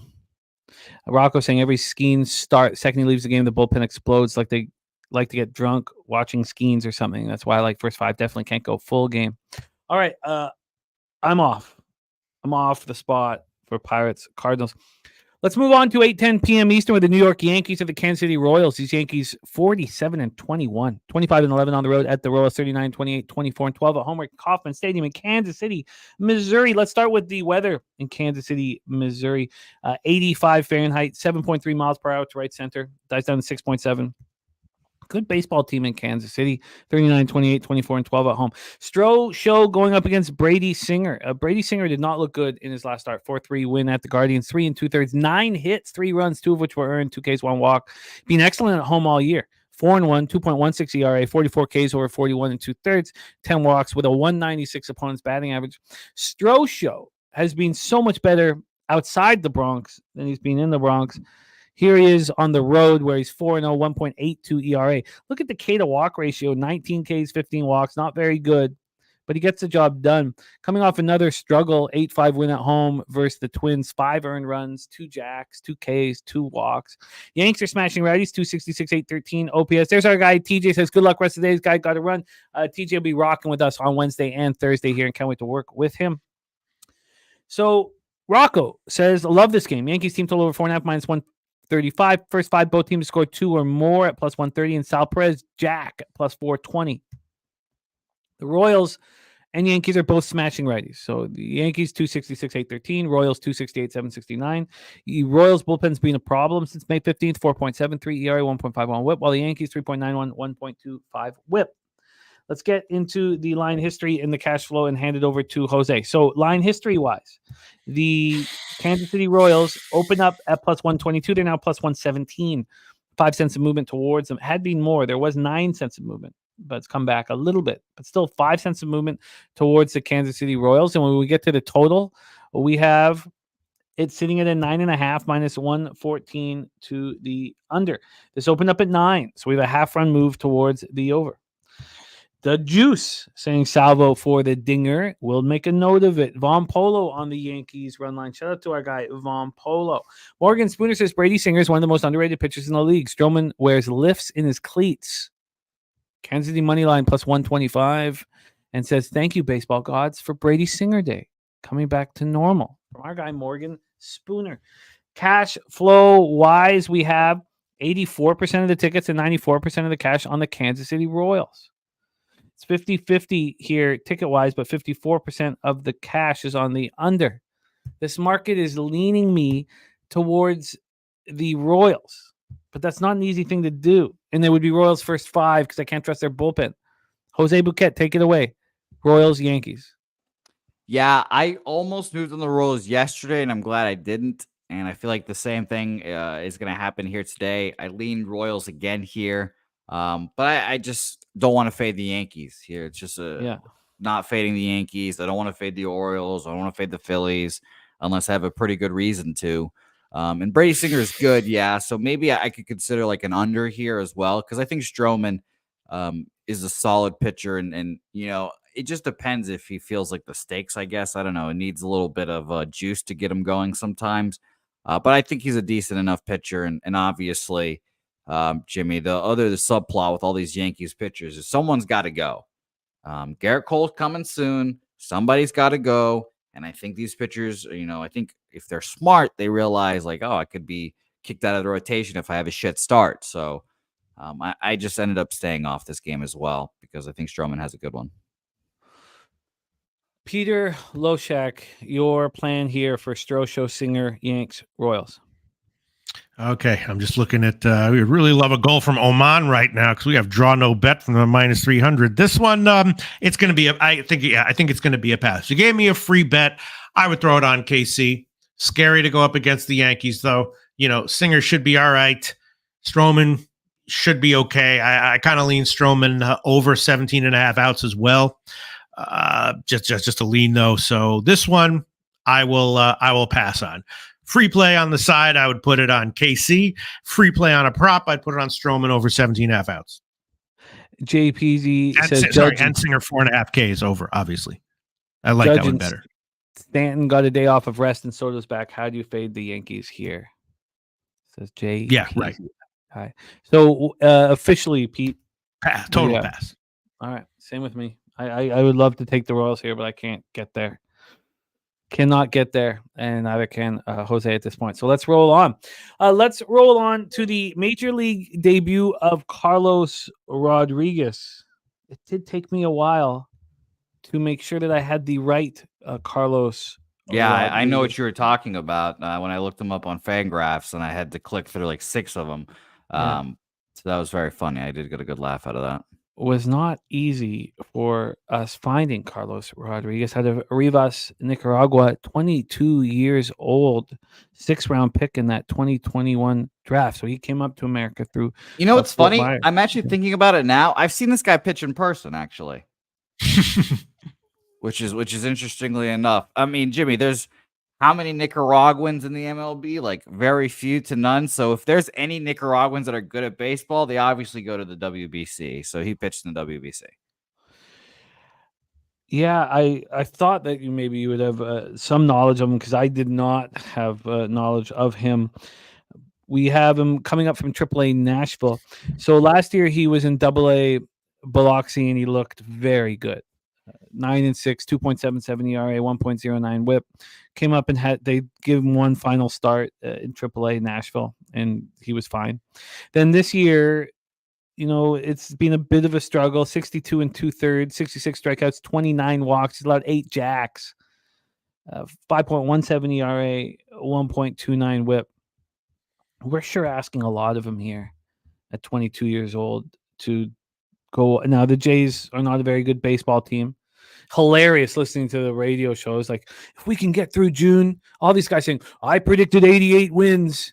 If we can get through June, we're going to get. I'm like, Jesus, you guys are absolute donkeys. Kikuchi 3-5, 3.48 ERA, 1.22 WHIP. He's been very good. I can't wait to cash my under, and I'm going to cash it nice and early too, regardless of what these talking heads think. It's so funny how they can get excited. You go 2-2 against the Orioles. You win a series by the skin of your teeth against the A's. And you're like, playoffs are back on. Crazy talk here. So the Jays are hitting a bit. 246, 729 OPS versus righties since May 15th. And then we have the Brewers versus lefties. Not very good right now. 238, 681 OPS. So this is probably a tough spot for Carlos Rodriguez. I mean, I know they haven't seen him, but it's probably a tough spot. The Brewers bullpen has been so good this year, especially since May 15th, 2.45 ERA, 1.04 WHIP, being absolutely spectacular. Morgan says the Jays lineup plays just like the minor league bats, pitch around one guy. And Stephen Harrison says, ugly, I know, but Brew Crew was to play yesterday, but got it back Toronto today. So Morgan Spooner is asking a lot of making him start versus Venezuela, not the Blue Jays. But Stephen Hairston liking the Jays, Mally Mal on the Brewers, and Bo Jackson, Toronto Capper, is also on the Brewers. So let's go to the line history here and set this all up for you guys. From a line history standpoint, this total is sitting here at 8.5 minus 116 to the under. This opened up at 8 and it moved to 8.5 at 9 this morning. It didn't open up till 7:50 this morning, so it didn't take very long to go up that half run. And when we go to the money line here for this one, we're sitting here with a minus 116 for the Jays. They opened up at minus 115, 1 cent of movement towards them. Let's see what the cash flow is saying here. Cash flow has 71% of tickets, 80% of cash on the over. It's moved up half run. 45% of tickets, but 97% of the cash on the Milwaukee Brewers. Take it away, Jose Bouquet. Craig Wood says Jays couldn't hit their ass with their hand. So Gokster certainly doesn't play for the Blue Jays because we've seen him slap his own ass many times. Jose, take it away. Blue Jays, Brewers. Yeah, so Carlos was the number one for Nicaragua, and I realized that I went to see him pitch because that was the first game in Miami, and then the next game was the DR versus Venezuela. So I watched that game before. He pitched well in a lineup that had a bunch of MLB guys, but I just didn't trust him enough here, I guess, to get it going. I am interested in like a William Contreras over 1.5 bases as my my hypothetical base prop of the day. Hits lefties really well, Kikuchi, et cetera, et cetera. But this is just a stay off for me here. And you went over it here, but I'll go over it again here. Brewers against lefties. Not terribly good. 93 weighted runs created plus full season, even though they have Contreras, who is one of the best against lefties this year. And since the 19th to today, Milwaukee 27th against lefties. So I'm staying off here. I think this could be this could be a Kikuchi bounce back here. So I didn't want anything to do with it. And you know that I have a fondness of Yusei as well. So tough to fade him. I want to back him. I don't think I can do it though, because that also includes backing the rest of the baseball team. Take it away, Peter. Brewers at home to the Jays. Yeah, I'm going to bet. I don't know if I'm going to give it, but I think I will. Kikuchi to give up over 4.5 hits. I mean, is he? We've seen him at times be an absolute auto fade, at other times be absolute lights out. Right now, he's like, he's okay, but if there's a spot that's not good for him, I have no problem fading him in one way or another. He's not. I mean, you watch him. I know you know Kikuchi. If there's one thing you know, Jimmy the Bag, it's Kikuchi. Now he's all right. He's good, but he can get touched. This is not a good spot for him, is it? It's, I don't know. The market really helps get you ready for Kikuchi starts, and the market told us that he was going to pitch well against the Orioles. Right. There was a huge move towards the Jays, which is shocking, and it was the beginning of the Orioles, slowing down against lefties. Sports money in the house, Mikey Money in the house, of course, with his disrespect of Gaussman and the Florida Panthers, has made me a lot of money in the last few days. So I'm very interested in anything he has to say, because spite makes money. But I don't know what he's gonna. I think he's tricky. He's tricky. 294 opponents batting average on the road. This is not an easy. All right, we'll take it. Over 4.5 hits, minus 154. Current line, bet online. Sorry, can you hit me with that one more time? Kikuchi over 4.5 hits, minus 154. Current line, bet online. Yeah, I'm gonna have to. Saturate said the Spite parlay hit for him. I love it. Saturate, yeah, no Spite. In Spite we trust, and in Mikey Money we trust. It's fun. It's fun being competitive with your friends. It's fun. Mikey brings so much fun to sports gambling. Hunter Engelhardt says all this Kikuchi talk might make him up talk. Jesus, Respect to Hunter. Is that respect? Yeah, everyone knows about the up tuck. You got to hide your RBSs. Jose, what do you want to do here? Anything? No, I'm off. I lean under here, just as a kind of a backing both pitchers kind of thing, but no interest. I'm interested to see how Carlos does, though. Yeah, the Jays are just a horrific team to bet on here. So, but here, I'm sure. I imagine that Matty Ice is on the Jays here. He loves fading first-time starters. I'll tell you, Morgan's bringing the heat today. He's saying Nicaragua makes cigars for a few different baseball players. That's like a signature line. That's a deep love right there. I'd love a Carlos Rodriguez cigar, branded cigar. That'd be great. Greg Wood says clean up an aisle belly button. I don't think I've ever read that. I don't think I've ever heard that in my life, with all the horrific things I've heard about. Did you just imagine saying that post-coitus? In in that genre. I don't think I've ever heard that, Craig. So I'll tell you, I mean, this guy Rodriguez was not. He was getting strikeouts in the liners a bit, so I don't want to take his under strikeouts prop, but I think Toronto's going to hit him. You got Jimmy. You know. There's one thing after Kikuchi, it's Toronto offense, and they're not a good offense, but they're not terrible, are they? Well, and they're patient.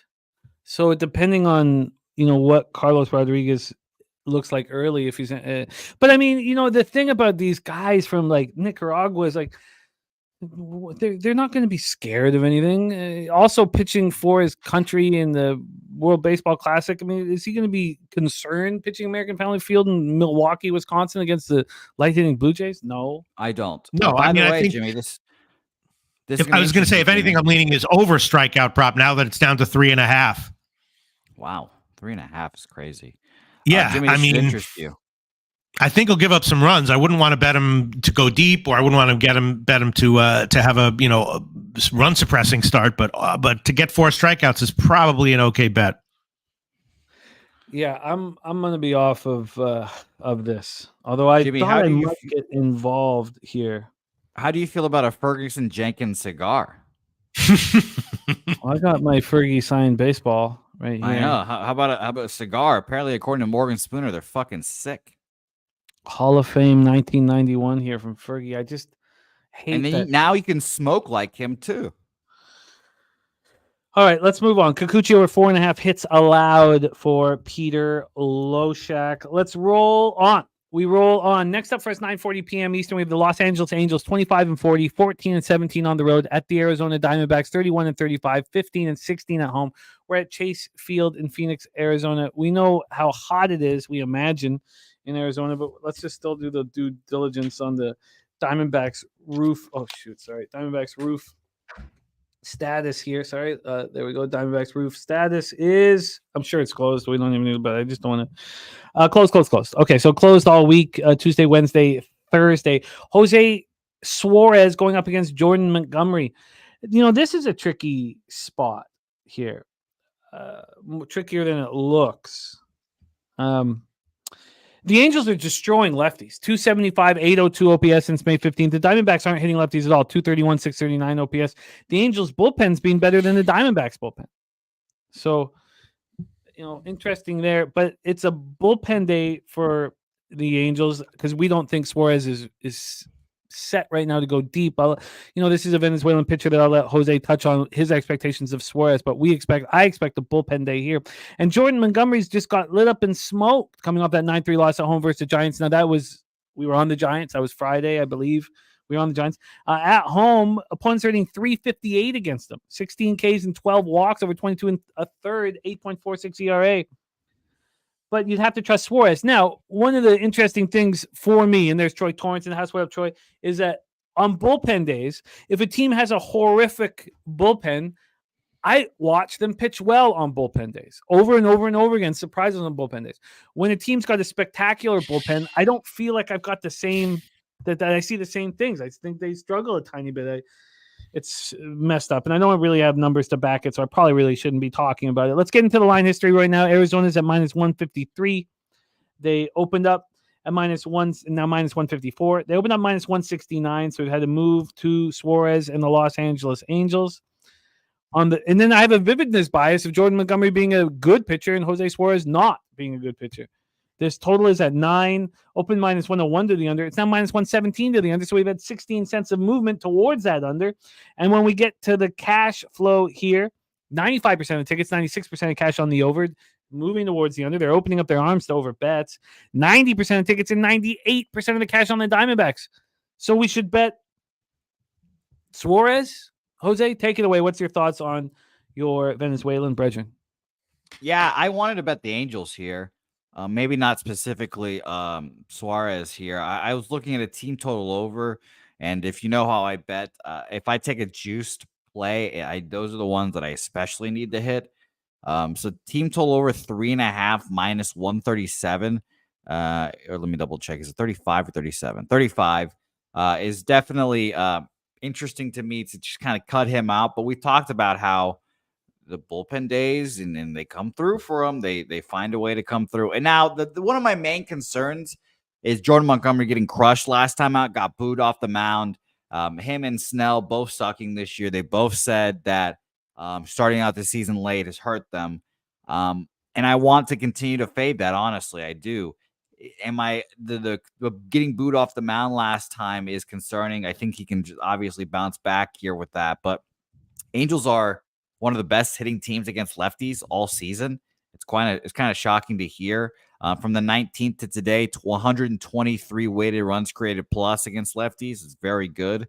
In full season, they're 7th, 116 weighted runs created plus against lefties. So I do think the Angels can get some runs here. I just need to figure out if I want to take them first 5 money line or what it is, or just team total. But I do want the Angels here today. So do I. I want to hear Loshak's breakdown. Ribeye play today, NATO plus 190. And our guy Bankroll Spence going to be boots on the ground in Kansas City for Yankees Royals. So anybody moving on Yankees Royals, please come in and let us know what you think Spence should move on. Going to be live at the game. Wine Time says, I see Angels are down to plus 135. Diamondbacks getting hammered by the public right now, too. Angels schedule gets easier from this point, and they've had one of the toughest schedules. Wine Time, are you on the Angels here? Take it away, Peter Loshak. Angels, Diamondbacks. Yeah, I mean, I guess I'd love to know exactly how long they're planning on using Suarez, because, I mean, he hasn't pitched for, almost 2 weeks. And if they're planning on getting him, at least 3, maybe 4 innings, then I'd love his over 2.5 strikeouts. But I guess since it hasn't moved, we don't know. But I'm assuming, they're going to let him go for a couple innings. I'm sorry? I think 3. I would guess he goes 3 innings if all goes well. Yeah, all right. And I think I'm also going to pull the trigger on running the first. Yes, I'll shop around for the best line here, but yeah, both of these starters are questionable and vulnerable. And if they start out the game, great, and don't let up a run in the first inning, I'm willing to eat the loss. But that's definitely going to be a play for me. Angels, Arizona, run in the first. Yes. And what's the juice on that? I'll find it. I'll dig around. I'm hoping to get minus 110 somewhere, minus 115 at Caesars, but I'm gonna dig around and find something better. I can stay off of this. I'm gonna double up. Wow. And this is the exact opposite. Yeah, I don't feel great about doubling up here. I'm gonna take that team total over minus 135, and I'm gonna take full game money line as well, plus 138 there. Sorry, Jose, can you give me those numbers again? Sorry. Team total 3.5 minus 135, and then money line plus 138. Okay, and I got minus 104 at Pinnacle for the run in the first. Yes. Beautiful. You got it. Your fee. Troy Yeah, says, goddamn, I wish I could participate in this cap. Jump on, Troy. We'll send you a link if you're ready to go. I don't know if you're at the office or at home. He's got a meeting in 45 minutes, apparently. But shout out to Troy Torrance. And yeah, fresh bullpen as well. And people are starting to realize that Ben Joyce is back up in the major leagues again. What the hell do I do here? DC Capper on the over 9 here. I mean, I feel like this move to the under with all the money on the over implies that there's less volatility than we think. So that means that Suarez probably pitches okay and Montgomery probably pitches okay. Wine Time got Angels plus 140. It says Ron Washington was saying how excited Suarez is that he finally gets a start, but I've watched him pitch and he's straight trash out of the pen. But this could be a good spot. Yeah, I'm gonna have to stay off of it. Obviously, the market is telling us that the Angels are live. Do we expect Montgomery to just be terrible? There's spots that I like. If this was a smaller card and I was looking to get a little bit of action, I would have something with the Angels. But I'm gonna stay off of this one here. We move on. Next up for us, 9:40 p.m. Eastern. We've heard from Lamont Williams. Oh, by the way, sorry, Ron Crawford, who gave us the Rockies. That was just a spreadsheet play. That wasn't the spreadsheet play of the day. And my apologies. So that will be Oakland A's coming up in a little bit. But we're talking White Sox Mariners here. Billy Frieder says Drew Thorpe was the big piece the Yankees sent to San Diego in the Soto trade. Was then flipped by the Padres to the Sox in the Cease deal. So he's also betting his K's over 5.5 plus money. But the pig milk play today is the White Sox first 5 plus a half. We got Doug in the house. He's moving on the Mets -1 against those Phillies. That's can't be. Sorry, let me go back. I'll go back to that and take another look there. Billy Freeman said he doesn't throw hard, fastball in low 90s, but he has a killer changeup around 80 miles per hour. Let's talk this one out. Drew Thorpe making his major league debut here. Let's get his info up here. This was the second round pick in the 2022 draft out of Cal Poly in San Luis Obispo. Here we have this year in AA Birmingham. He was lights out, like just spectacular. 7-1, 1.35 ERA, 0.87 WHIP. Guy was unhittable, which is all he's done in the minors since leaving college. All he's done. Last year he started in high A, Hudson Valley, 10-2, unhittable. Went up to AA Somerset. Now that was when he was with the Yankees organization. 4-0, 1.48 ERA. This guy looks phenomenal. Is what he looks like. Going up against Seattle Mariners team that shouldn't put any fear into anybody. 229, 677 OPS versus righty since May 15th. Who's been worse than the Mariners? Just the White Sox, who they're playing against. So you have Brian Wu, who's been unhittable this year. We keep waiting for Brian Wu to start getting touched, and it's not happening. 1.07 ERA, 0.53 WHIP. His strikeouts have gone down a little bit. Wine Time says, how are the Mariners 8 games over 500 with this shit lineup? 38-30, 22-11 at home. The bullpen for the White Sox is just horrific. 6.31 ERA, 1.78 WHIP. This is a fascinating cap. So let's get into it. Let's start with the weather here. I think I'm interested in getting involved now. We have 56 Fahrenheit, 6.6 miles per hour to left field. The roof will be open, cloudy. Then from a line history standpoint, this total is sitting at 7, minus 114 to the under. This 7.5 opening was minus 122 to the under. It didn't last there for long, 45 minutes so before it went to 7. This got very juiced at times, this 7, even minus 121 at times. Let's just see what it is first 5, because they are certainly implying that both pitchers are going to shove here. We have it sitting at 3.5. It opened up at 4. We could have got the under 4, up until 6 this morning. Now it's at 3.5, and it's minus 101 to the under.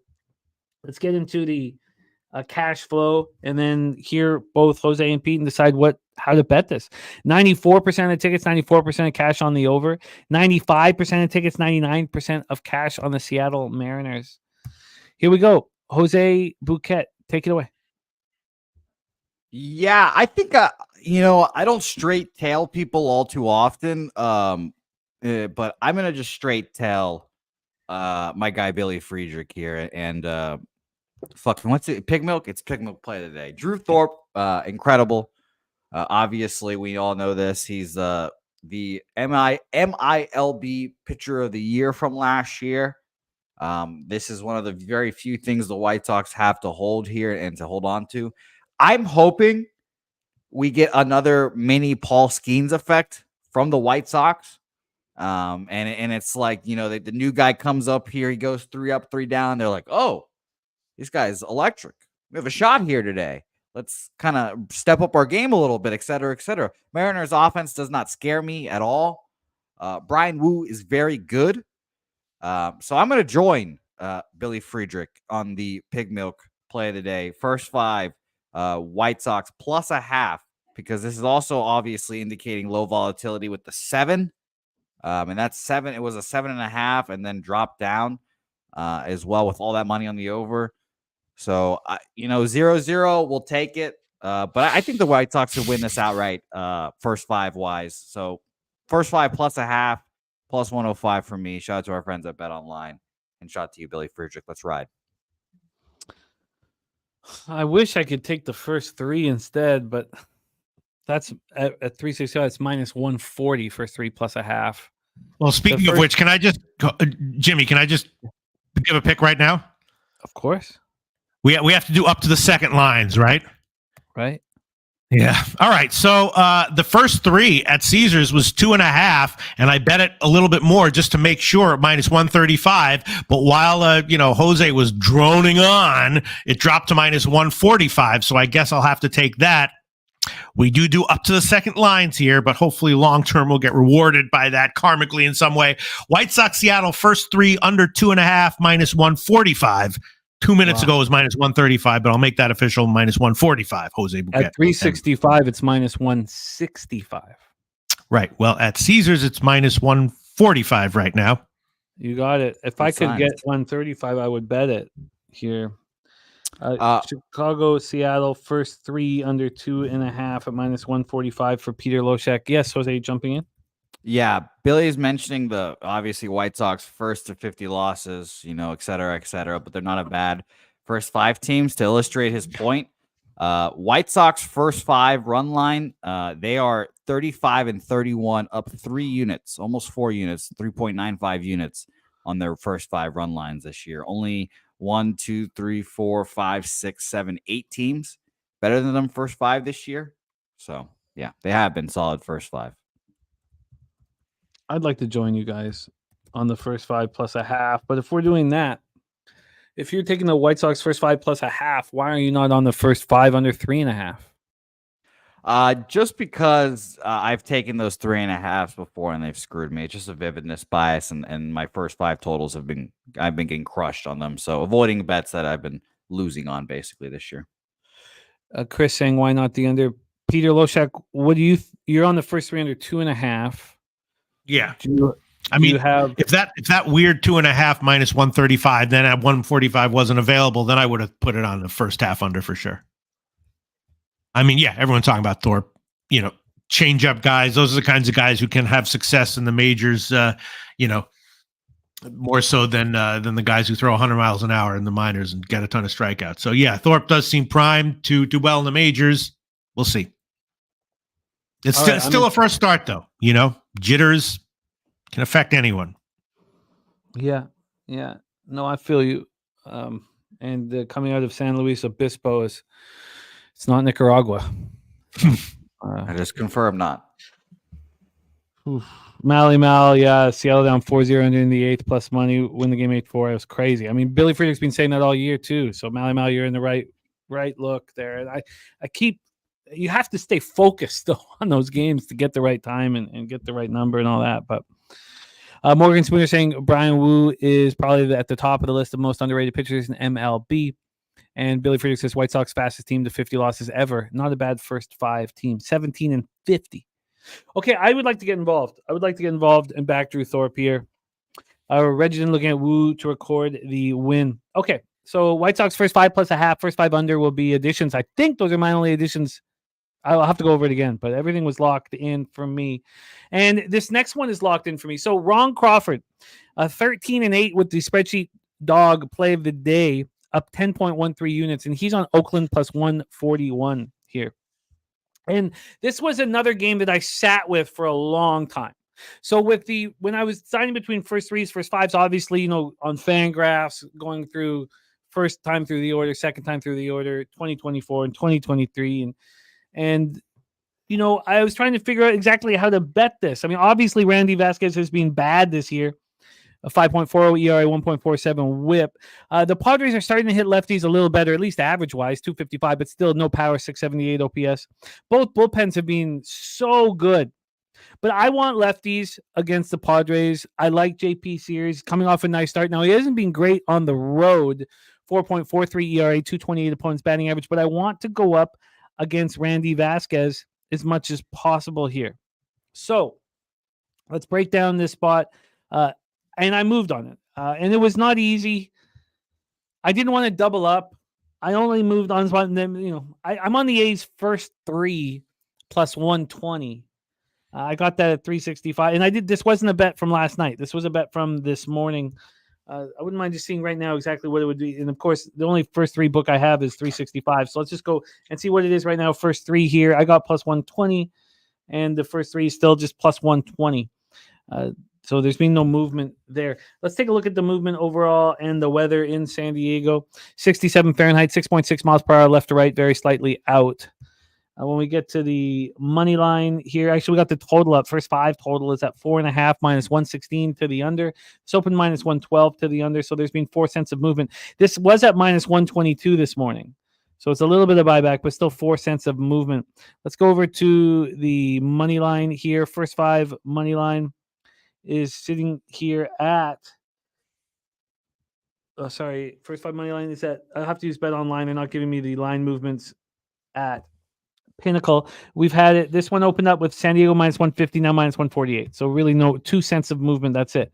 So not a lot of movement here on either side. A full game again for these A's is plus 138. They open up at plus 137. So just a lack of movement overall in this one. We'll take a look at what the cash is. And again, that full game is at 8 minus 117 to the over. This opened up at 7.5 at 5:39 p.m. and lasted there till 8 p.m. So we have had a move to the over from the opening line. Cash flow wise, we have 99% of the tickets, 99% of the cash on the over. It's gone up half run. On the money line, we have 92% of the tickets and 98% of cash on the San Diego Padres. That's ridiculous to me. But DC Capper doesn't think it's ridiculous. He's on San Diego minus 148. Robert Franklin says A's first 5 money line. KD says this isn't a home game either. No, but you kind of, Pete talked about the added value in the A's once they're on the road and has talked about that often. So here we go. Jose Bouquett, take it away. Shout out to our guy, Eldorado Custodian in the house, Jason Meyer. Take it away, Jose. A's, Padres. Yeah, we've talked about the Padres struggling against lefties as well. We made a note that they are just susceptible, and I think the A's are definitely alive here. I've already got a pretty girthy card, so I'm a little worried at where I'm sitting at right now, but I think I kind of do have to add A's in some form or fashion here. I think the A's are coming off of 2 straight losses here. I was about to say they got swept, but no. So they're not, they're not in a great form, obviously. Mason Miller through Sunday, didn't throw yesterday, so if we get there, we'll get him. But the issue is, like we mentioned, it's just the bullpen. The bridge to Mason Miller has kind of collapsed. So that's scary. And the offense isn't as good as it once was. So I do think the A's are very live here. I just need to figure out if I'm going to take a first 5 or full game here. Yeah, I was just all deciding between first 3 and first 5. And Sears has been much better the first time through the lineup than the second time. Peter Loshak, take it away. Sorry, I was looking at other stuff in that Woo game. So now I'm looking at this. Yeah, I don't know. I was thinking that that Vasquez might be all right here. Oh no, I'm sorry. He actually that his under props might be okay, and I wasn't sure why they were so high. Like 5.5 strikeouts. Why was that so high? There must be someone who knows something that that I don't know. Or over 4.5 hits. Why was that so low? It implies he's coming off a much better start, right? He's coming off that start at home, 6 2/3, 6 hits, 3 runs. Now 2 jacks, didn't walk a batter in a 4-3 loss at home versus Arizona. So he's got the consecutive home starts, but keep rolling. Yeah, I was actually leaning San Diego here, but didn't pull the trigger on it and would have needed not at 150. I would have needed the line to come down for it. But yeah, kind of confuses me. The market is telling me that I'm not reading Vasquez correctly here, and that and I don't really love the spot for Sears. So I'm not sure what to make of it. Probably going to pass, I guess. Yeah, I don't love my action anymore, but I don't hate it. I'm not going to do anything else. I'm on first 3 A's at plus 120. I need 9 outs. To at least get the push. The Dapper Capper on A's first 5 plus a half at minus 112. I looked at that pretty closely as well. Jose, anything for you officially? No, I'll stay off. I'm going back and forth. I don't feel too confident, I guess, so I'll just stay off. All right, let's move on to the next spot on the board. 9:45 p.m. Eastern. Houston Astros 30-37, 13-19 on the road. San Francisco Giants 33-34, 18-14 at home. We're Oracle Park in San Francisco, California. Ronel Blanco, he had that 10-game suspension. Has he? Sorry, I have his last start, but now I'm just remembering this has he started since the suspension? I think this is his second one coming off this suspension now. Okay, can you grab that for me? That jumped in my head there. When we get to the weather, that's where we will start here for Astros Giants. We have 66 Fahrenheit, 6.7 miles per hour to left field, stays between 6.4 and 6.7 miles per hour. Ronel Blanco versus Jordan Hicks. From a total standpoint, we are sitting here with a 8 at minus 107. This opened up at 7.5. Not only that, it got up to 8.5 for a cup of coffee before it came back to 8. So it opened up 7.5, got up to 8.5, and then the under action came in. Now it's sitting at 8. And the under action is based upon this spectacular bullpen from both these teams. Astros bullpen since May 15th, 2.50 ERA, 1.11 whip. Giants bullpen, 3.22 ERA, 1.16 whip. That's all from May 15th on. We get to the money line for the full game here. We have the Giants opening up at minus 102. They're now minus 118, 16 cents of action there. So we have Blanco, who's been excellent on the road, 178 opponent's batting average, 2.08 ERA. But obviously in the thoughts of cappers is the sticky stuff issues that he's had. Jordan Hicks coming off only getting through 3 2/3 in that 9-3 win in Arizona. Now we backed him. That was the Hicks versus Montgomery start. We backed the Giants there. At home, he's been very good this year. 2.52 ERA, 225 opponent's batting average. But the Astros are raking. 270, 781 OPS versus righties since May 15th. And the Giants are hitting okay. 251 okay average, but just 692 OPS. And then one last look at the cash flow before we move on. 99% of tickets, 99% of cash on the over. And it's a coin flip for the money line. 53% of the tickets and 48% of cash on the Giants. Jose Bouquett, take it away. This is another spot where I think it's kind of difficult. When we talked about it, I think last week with JP Sears, the Astros bullpen is gassed. Over the last 3 days, all but 2 of their pitchers are in red for how many pitchers they've thrown. Taylor Scott threw 29 yesterday, didn't throw Sunday, and then threw 17 on Thursday. So I don't know if he goes. Ryan Presley back-to-back days on Saturday and Sunday, 42 pitches, didn't throw yesterday. Wouldn't be surprised at all if he needed another day. Rafael Montero shit down his pants yesterday in his 3rd straight appearance. So not good. And that's, again, one of the reasons why managers don't use relievers 3 days in a row. For some reason, they're just not that good. Brian Abreu, 15 and 26. Didn't throw yesterday. 41 pitches again last 3 days. He might go today, but again, it's just a very taxed bullpen. The only 2 guys that hasn't thrown that much is Hader, who threw back-to-back days. I don't think he's available today. And then Seth Martinez, 15 on Sunday, threw 2 pitches yesterday. So we'll see if he's available here as well. I think they need Blanco to go far. So I'll be semi-interested in like a outs prop for him. I'll be interested in that. But I think the Giants win this game, plain and simple. I just don't think that he's very good.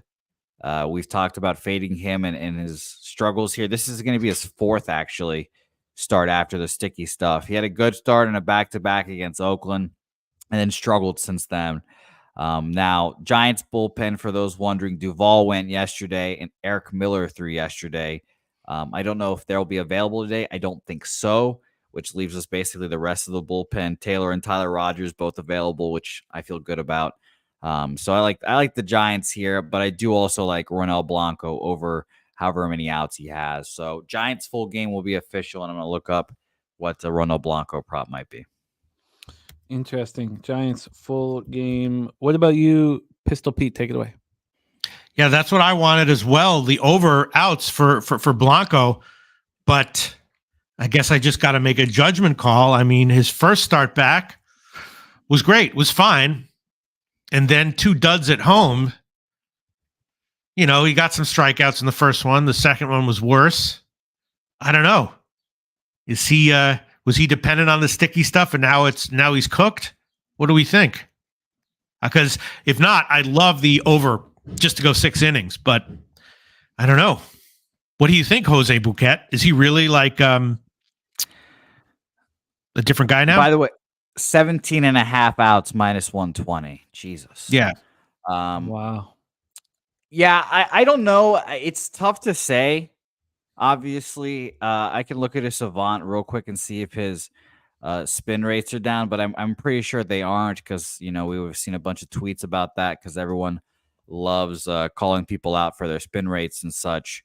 But I just think he's starting to struggle a little bit because he hasn't pitched this much. And at the beginning of the season, I think he was just over pitching his skis a little bit, honestly. So I just don't think he's as good as a pitcher as he's shown. And I think that it's Morgan Spooner who's saying the regression, the regression monster comes for everyone here. And by the way, he's already thrown more pitches than he's ever thrown in the majors here. 64 innings pitched so far. His previous high was 52. So I think there's just going to be some exhaustion that sets in at some point. Yeah, I think I'm going to end up staying off it. I still fear the Astros bats quite a bit more than the Giants, and it's just going to keep me off of it. But I can understand your thought process behind backing the Giants. So that's all. You're on Giants full game, but not on the outs. Yeah, I think I'm gonna do it. I mean, again, it's one of those things where you talk about it enough, you should probably bet it. I just don't think that this Astros bullpen is very rested, and they need a big outing, and they're gonna hope that Ronel Blanco can do it. And obviously, the Giants are not a particularly scary offense, so over 17.5 outs, minus 120. This is a very weird card for me today. Over 17.5 outs. And what did you get on the money line? Minus 114, and that outs is minus 120.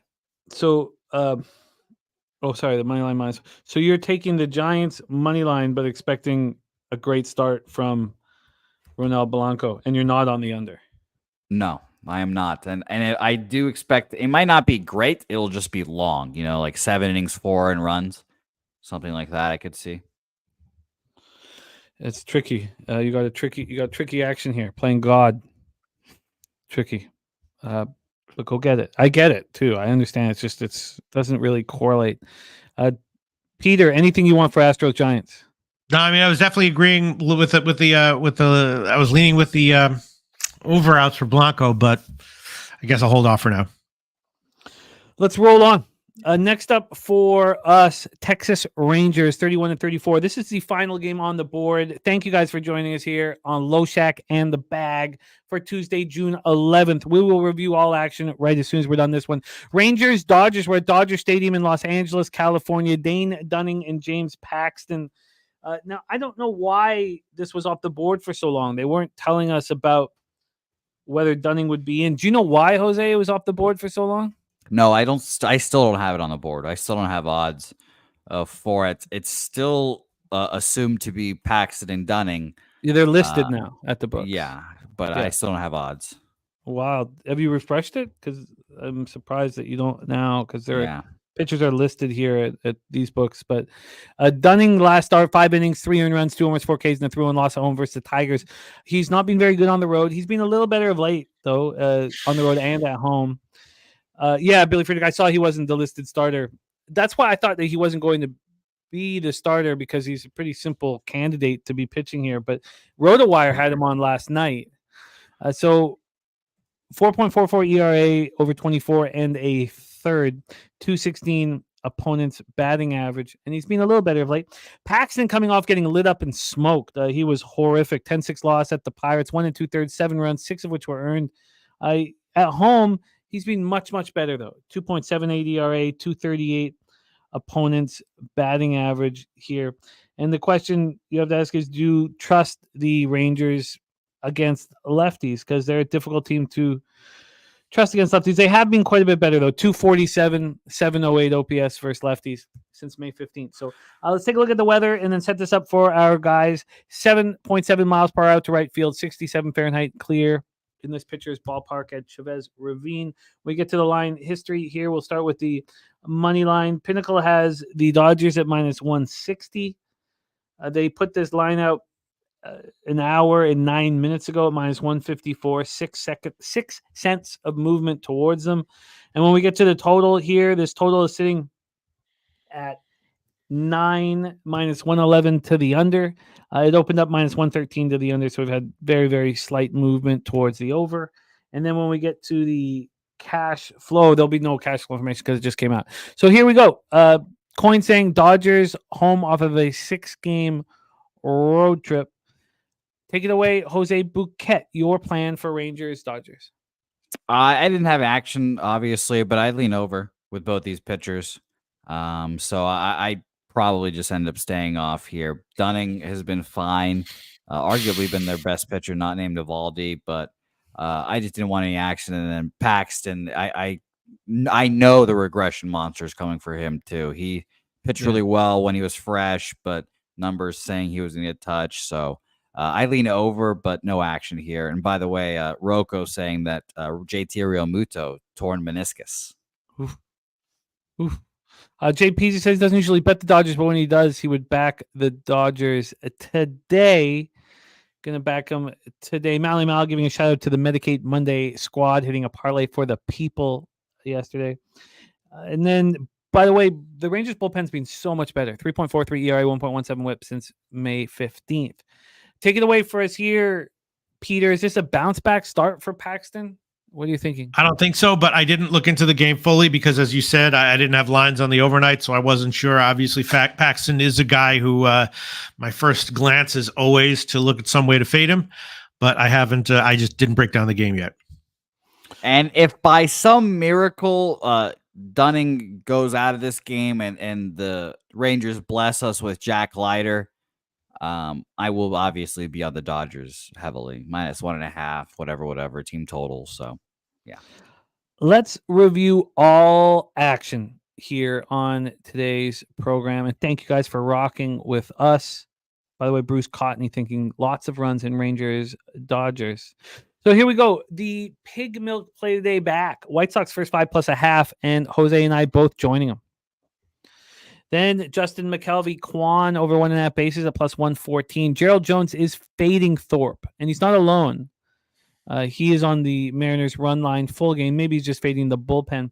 Morgan Spooner, the Pissy Cheerios play today's Baltimore Orioles team total over 3.5. He's also on Jose Ramirez over 1.5 bases at plus money. David Fry hits RBIs over 1.5, and the Royals money line against those Yankees. Rocco Rogers on Adley Rutschman over 1.5 bases and a home run. And Andrew G is on the Pirates first 5. Sick one joining Morgan on the Royals. He's on the Royals +125. Big Scott is on the Orioles money line. Red Sox +1.5. Nationals first 5 and Guardians money line. So I'm going to let each guy deliver their action here. So the spot that I may add. So I came in locked and loaded with my action. So I'll just do a quick review of the action, but there's a couple spots that I might be adding here. So I started my card last night on Washington, Detroit, first 3 under 2.5. I'm on the Phillies first 5 -0.5. I got that -105. That line's moved against me. Rockies first 3 and Rockies first 5 +0.5. I'm on the Athletics first 3. So 5 bets. That's it that I came in with. I'm interested in that under in Atlanta, Baltimore. I'm going to sit with that a little bit more. And then other than that, the only other thing that I might add, got to keep going down. Sorry, let me just go down to the bottom. A lot of stay-offs. Was I'm adding the White Sox first 5 +0.5, pig milk in the first 5 under in that one. That's first 5 under 3.5, very low. And that's it. Those are the only spots that I am adding. So, Jose Bouquet, please review your action. Yeah, 11 plays on my fucking card. So this is going to be big day. A very interesting bad day for me. Yeah. Nationals full game money line -101. Mets full game under there 7.5 -113 against the Marlins. Zach Wheeler over 7.5 strikeout. Shout out to you, Sharpie, and Kyle Schwarber home run +225. I don't love the juice there, but I would love it to be more, but it's fine. Rockies first 5 +150. Pittsburgh, St. Louis Cardinals over 1.5 over 7. Over at 7.5 +107. Should be saying there. And shout out to Wine Time going up against his 2-unit bet. I don't love that. And by the way, Francisco Alvarez apparently just got called up for the Mets, so he should probably be in the lineup today. So that's a little concerning about unders, but whatever.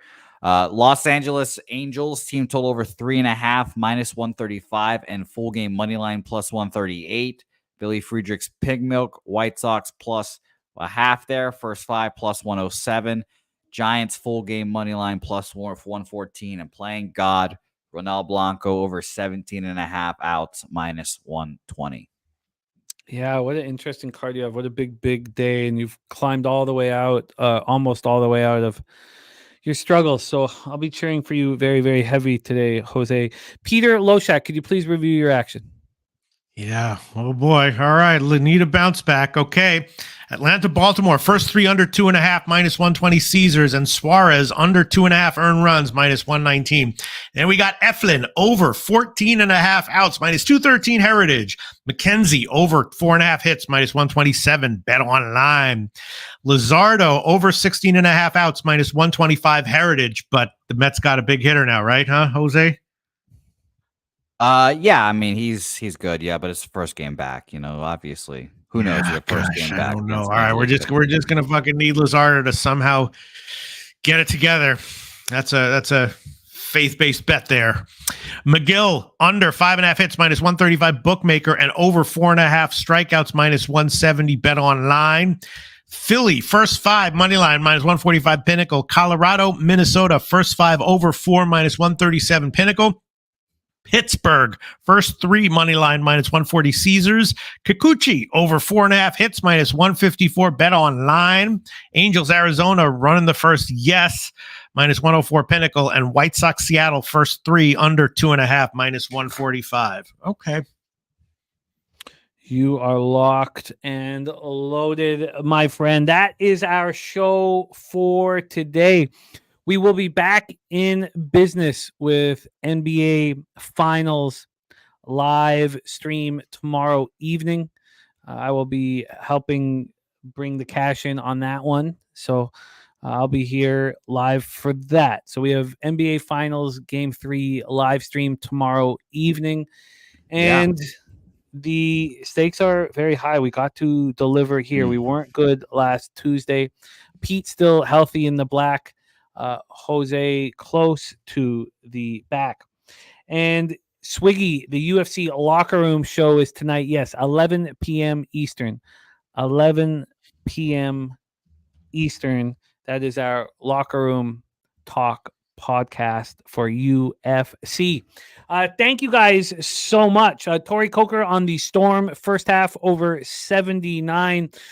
We are going to let Peter Loshak send us into the future, the glorified future, this incredibly wonderful future.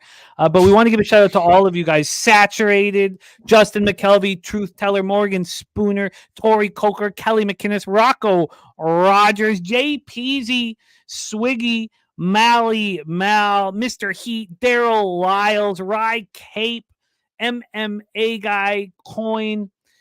Thank you guys for rocking with us. Bruce Cotney, we had Black Santa back in business. Troy Torrance. We thank all of you guys for supporting us here at Pub Sports Radio. Kongs, Clips, AOD, Beavis, Rogers, Joey Marinaccio, the Dapper Capper. Jose, last words, and then send it on to Peter Loshak to bless our action and send us into the future. Yeah, not much to say. Shout out to you guys in the chat. Kelly, breakdown of the basketball game will come to tomorrow. But Kelly, you already know what to bet, Kelly. Just take the Celtics, take Kyrie under points, and fucking laugh at that fraud whenever he takes a stupid shot. Pete, take us home. Just before you do, shout out to Bankroll Spence. Have a wonderful time at Royals Yankees. Wish we could all be sitting in the bleachers there with you, my man. Enjoy the ball game. And thanks for all that you do for us, Bankroll Spence. And Resident Codes, thank you, my man. Peter, take us home. Sometimes the breaks in life go your way. Sometimes they go against you. If you tend to be on the right side of things, then they're going to go against you a little bit more than they go in your favor. But what you got to remember is control what you can control. I can control looking cool. So that's what I'm doing right now. Sometimes looking cool is all I have in life. But sometimes, sometimes that's all I need. And so I'm controlling what I can control. That's my advice to you. I bless all our picks for today. I'll see you next Tuesday.